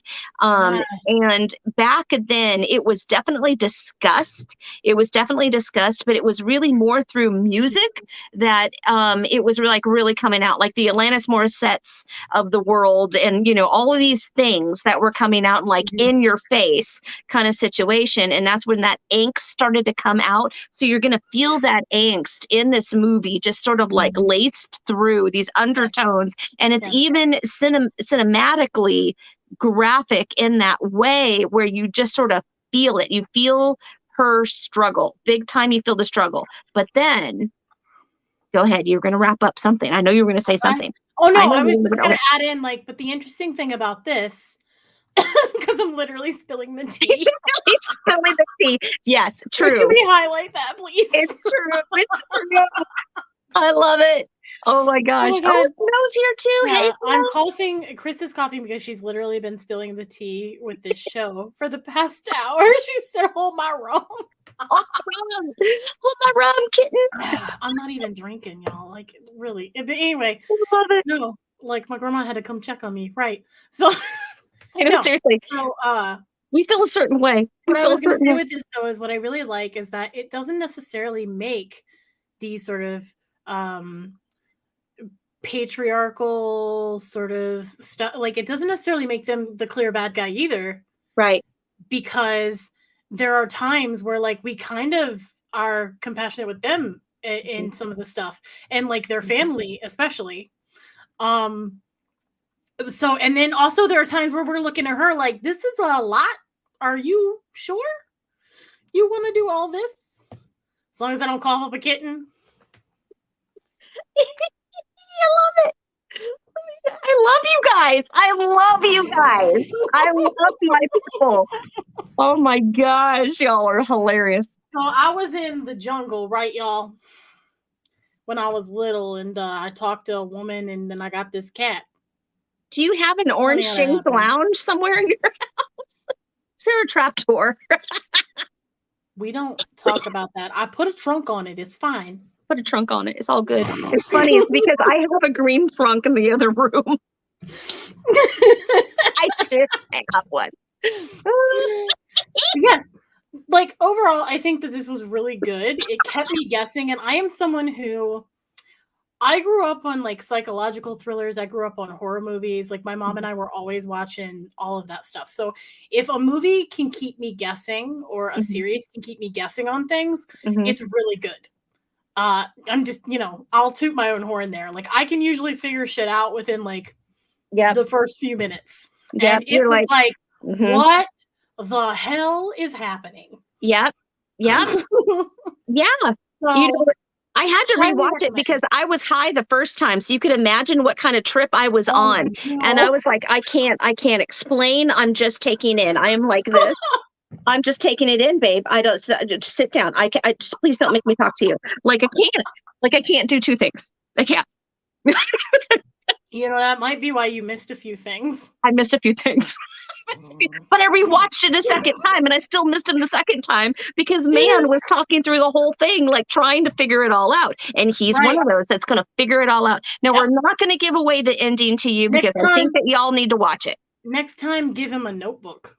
Oh my God. He won't take notes to save his life. He's the worst Virgo you've ever met. The worst. I really think he's more Leo. I just want you guys to know that in honor of all of the hallucinogenic drugs used in this damn series, Mhm. the Bolche, the poisonous toad, the Coyote. peyote, like yeah, all of that stuff. Like I decided today to make my eyeliner LSD. That's the name of this color. Very nice. And also deep in because the bitch went off of it. She did. And I'm wearing Monster Cat just because. Because I think that the Yes. cats deserve they need to fight back. So those Yeah. cats, those kittens, Man. those kittens, what was is that Boro was sucking off of the essence of Lisa Nova because what was inside She Lisa was Nova the was really Jaguar. truly the Jaguar Goddess, and they needed more of that magic. And That's what they needed. I And think that Lisa was essentially the hand of the Jaguar, and that's why the yeah, Jaguar was able to physically manifest because the yes, Jaguar at one point came out the trap door and fucked up Boro yes. physically. And she was like, how did you do that?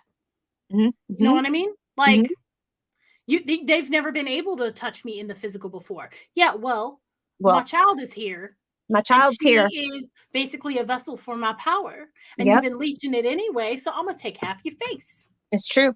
And this witch or this Boro, this man from the jungle that got it on with this Jaguar Goddess, wanted Motorella is to, just so good, Draven. Sorry, Tool. Yes, yeah, carry on. mm, Mhm. and wanted to jump into them. They were done with this body and they needed them. And that's really what all of this really comes down to. We're going to probably leave it there, so we're not going to ruin the absolute ending for you because I think that you guys need to watch it. Those of y'all, sorry, I like kind of swallowed hard there for a second. You got a kitten? I You got a kitten coming up? kitten. I'm just Yeah. like, oh, what Hairball? happened? There was a big old. I also really like that she was like, oh my God. There. That cat is not pleased with any part of this. Cat's not happy about it. For sure. Like, no, but I think that there's rumor based on I again hope there's my another. my Google research. I Yes. think there's rumor of a season 2. The way it Good. ends is like It definitely sets up for a season 2. could be a season 2 situation. Yes. Woo! Exciting. Yes. So I was really hoping that there would be a season 2. So I hope that that comes to fruition. And if you guys Mhm. go and watch it and check it out and give it a thumbs up and stuff, I'm sure that'll help. Yeah, Because yeah, like that's that's going to show them that people want more. It's really interesting. But no, I liked it. I would say like 5 out of 5 pinnacles. I really liked it. oh, we're doing that's our thing. Okay, 5 I out of don't 5. know. I just thought of it. Maybe. Yes, I like it. I would also give this as, a witchy poo in this Mhm. community. I would give this a 5 out of 5 pentacles as well. It was totally not what I expected, and I'm so grateful. Speaking as somebody who has been in these 4 walls for about a solid month right now, it was a refreshing review. I did watch it when it first came out, but I rewatched it again. And when you get in that stalemate of what's on TV, you're like, ugh, it's like all the same shit. You go to sci-fi, you're like, oh, we're going to deal with time travel again. Here we go. We're going to Mars again. Oh, okay. All right. Yep. We're doing the rovers. Awesome. some, okay, is it this the alien? Is the thing? Is it parasites? What are we doing? And then you go over to the doomsday stuff. It's the same thing. End of world, all happening. Okay, yeah. All right. Then you go over to reality TV. Oh, she's a bitch. They're a bitch. They're all a bitch. Okay, yeah. So this was I'm a dude. She's a dude. He's a dude. Because we're all dudes. Hey. This was exciting. It kept you engaged. It kept you guessing. When my husband can't figure stuff out, like in the first like 30 minutes, he was just like in it. He was in it. And it was really refreshing and dived into some stuff that I didn't really know that I would like to expand or at least expand my research on, not necessarily bring a part of my practice because I think it drew like a huge line of like, oh, I'm not going there. However, this was fantastic. This was fantastic. I liked that there was research done into some of the things used clearly. I mean, we're still setting up for like a horror kind of vibe here. So obviously it's going to be placed in sort of like the negative light. But not everything of that would normally be used in reality in a negative light. Right. And I think it's important to do that. Also, we're dealing with magic that it stems from ancient Mayan culture and like Brazil and stuff. And that is a completely different culture with possibly different ethics that we've talked about in our other live that we had together. And so like there is something to be said for that too, that you know, it might not necessarily be seen in that light, all of it. But it's been put into that light for the situation to have like the bad guy in the show, right? But I do find that it's really nice to have these references like Bolche. Now we know what Bolche is. I didn't know about Bolche. You know, I like when I can learn something about a culture or a practice or something like that, a spirituality, that kind of thing. Not to necessarily take into my own practice, but to be educated on it. Right. And so I think that this one was also really good for those pieces that they worked in. They clearly had kind of done their research on some things. They did some research on it. And, you know, there's some people that would may say cultural appropriation, but I say cultural appreciation on this one. I'm like, certainly like it's piqued my interest. I'd love to do some research about it, but it's not something that me and my deities are being called to do. I'm interested to know the answers to some of these questions, but some of it I'm just like, if that's not for me or my practice, let it be over there. And I just appreciate it. Thanks. Thanks for the tidbit. Now I know if somebody Boro coming, I ain't going to eat damn thing. So that's another thing. I tried to find the word Boro because I was very curious, like, is this a word that means something in another language or something like that? I did find Bora, but I have not found Boro. I'm wondering if that's like a masculine version of that. What did you find for the definition of Bora? So Bora, I'm trying to remember now. So Bora is a word that's in a lot of different languages, actually. But I was looking in Portuguese because that's what she was speaking this whole time. Yeah. And literally like all I could find was that it says Bora. But I did find that like it's like a slang thing. Okay. Snow, this was all from Brazil. This is all from Brazil, Snow. Yes. Like the whole movie wasn't. It was set in LA. LA. But the main character is from Brazil. Yeah, and the Jaguar Goddess that they're referring to, and the practitioner, the witch in it, is from Brazilian culture, and then they talk about this. So the great white Jaguar Goddess. So that's why I have been so eagerly talking everybody's ear off in DMs. And I'm like, fuck it. We're going to make a thing. This is going to be a series and y'all need to just go watch this. And you're going to have questions yourself. You might have 5 pages of notes like Cris. You never know. So Bora, as best I can find at the moment from a quick search, is like, let's come on. Like, come on. Which is interesting. But if anybody has a better meaning or knows what Boro specifically means. Like, come on, like a fight. Like, come on. Like, let's do this. Yeah. Let's play. Let's party. Let's do this. Exactly. Yeah. Come on. Aren't you tempted? Let's go. But yeah, so overall, yeah, Rosa Salazar's performance was amazing. Catherine Keener, amazing. Catherine There really Keener. wasn't anyone in it that I was like, oh my god, their acting is atrocious. It's true. I know. Now my dog is like vying for attention. Luna pup. This Oh, dog. She's puppers. like, Mama. She went It's to like groom her we've been today. talking So about she smells good. cats all night. What about What dogs? about pups? I love you, pup. Love you. But yeah, so just very, very cool, unique take. I'm very curious as to what the book is like. Yeah. Alondra did link put a link in the chat to the audiobook. So if you guys are interested, apparently there's an audiobook of Ooh. that. I'm more of an audiobook fiend, so I'm definitely going to be checking that out. Yeah.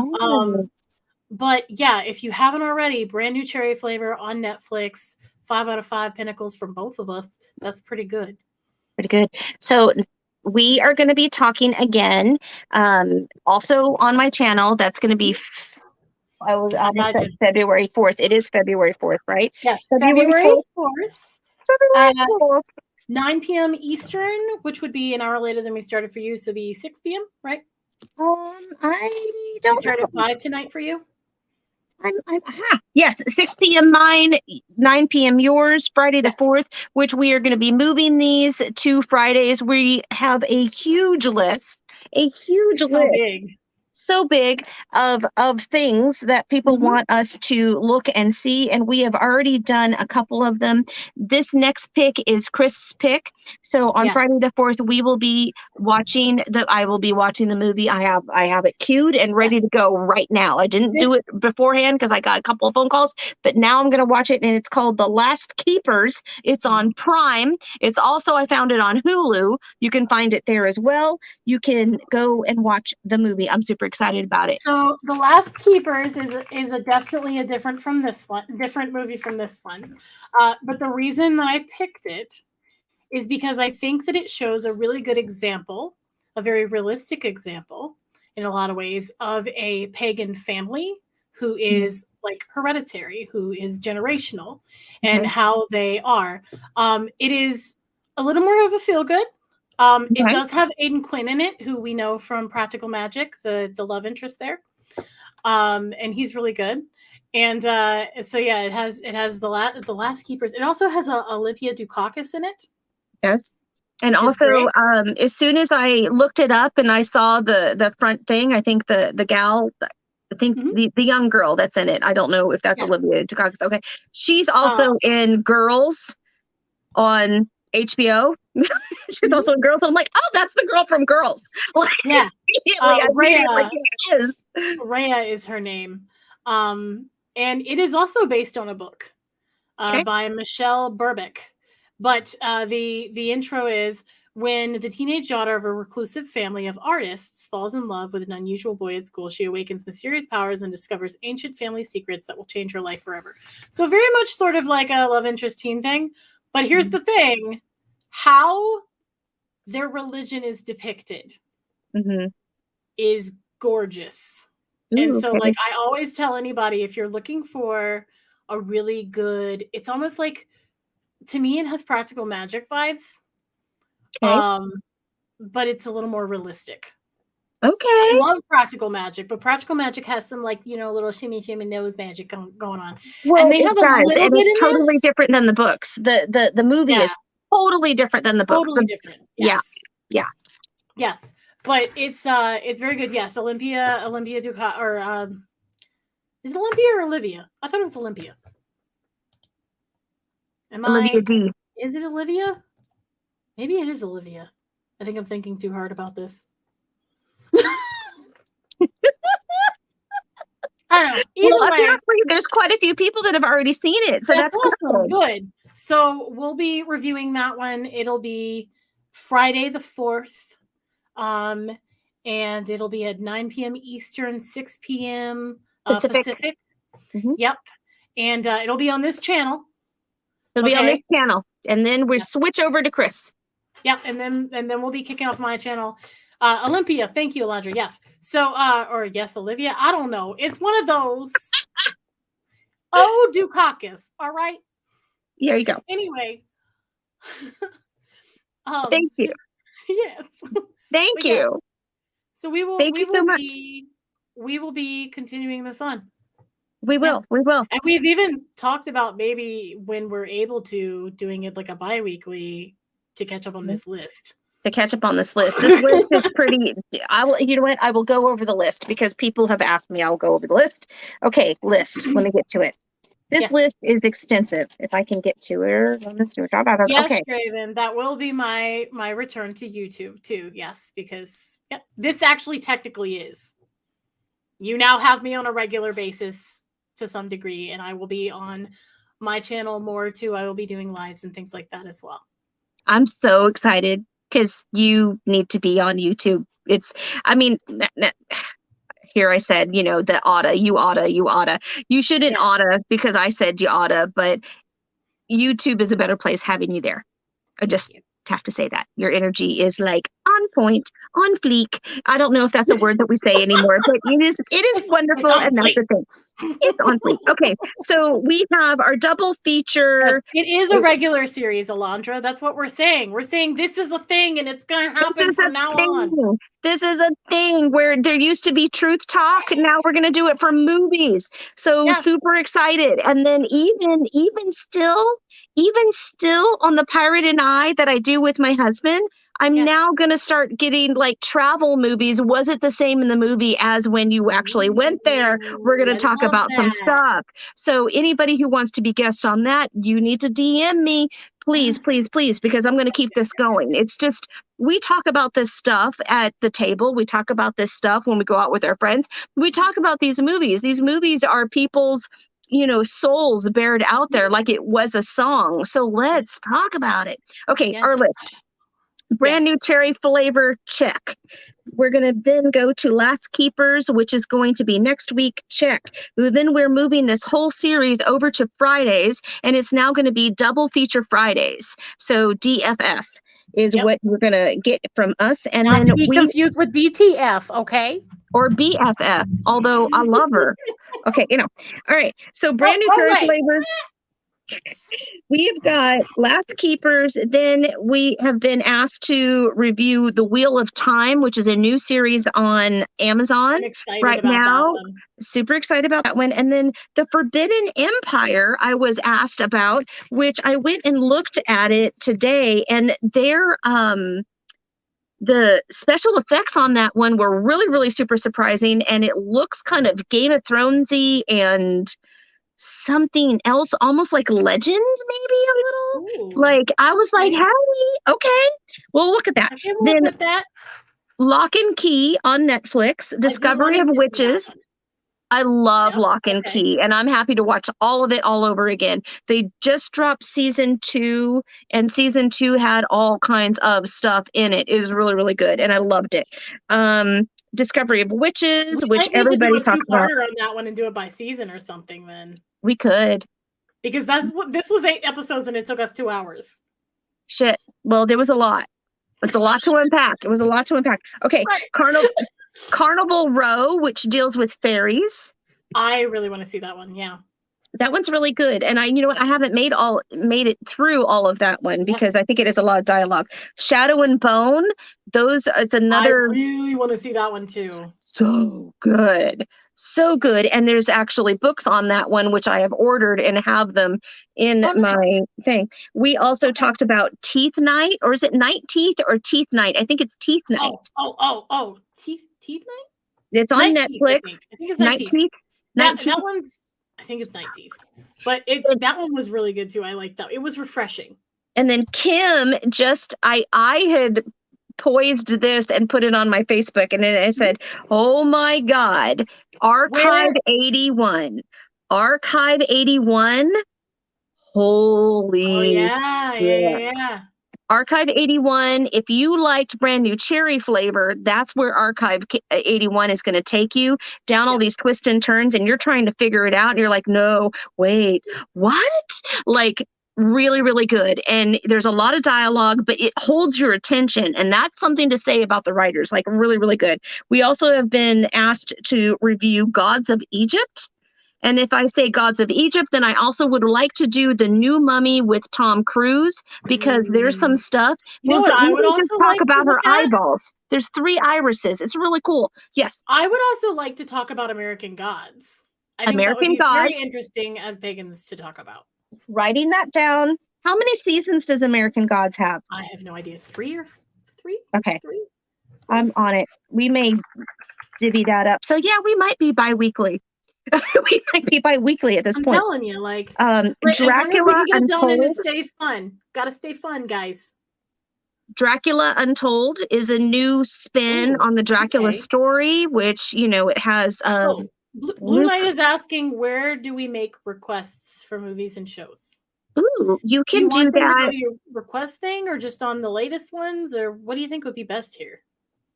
Ooh, that's a good question. I would say either yours or my Instagram would probably be a really good way, because I'm Ravenflower West on Instagram. And what are you on Instagram? Just Cris Ashburn? How about this? You have Trello, right? I got the Trello. Why don't we make a team on Trello, and we'll have a common board, and we can just throw all of those in? It's like she knows my heart. Like,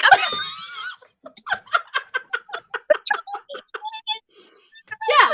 And then that way they can comment on either of ours, and as we get them, we can just put them in and just make sure there's not a double. Yes. Okay. Yes, I love it. Okay. Yeah. League of Extraordinary Gentlemen, The Old Ways, Luna Nera, Magicians, Cursed, Fate. And if you don't do Insta, then just comment under here. Just comment under here if you don't have Insta. We got you. We got you. We're doing the things. We're going to talk about all of it. We're going to talk all of it. And I'm super excited that y'all came along. I hope that if you haven't watched this show yet, go watch it. We didn't give all of it away. Yes. We gave a lot away. But just watching it, you're going to forget what we said, and you're going to be like, it's going to be a complete so good. So good. Yes. It's not even Halloween. It's great. Says if there's ever guest spots, let a witch know. Ooh, we haven't even discussed that idea. Okay. We'll get back to you on that. Okay. Yeah, we're new. We don't know what we're doing yet. We're filling it out. We're filling it out. Okay, yeah. We'll advertise. I will make the little thing for Last Keepers, and we will get this going, and we will see you Friday the 4th. I gotta pee. Gotta go. Don't pee a cat. Okay. I'm in the cat box. Doing Bye, everybody. Thank you for being here. Thank you for watching it with us.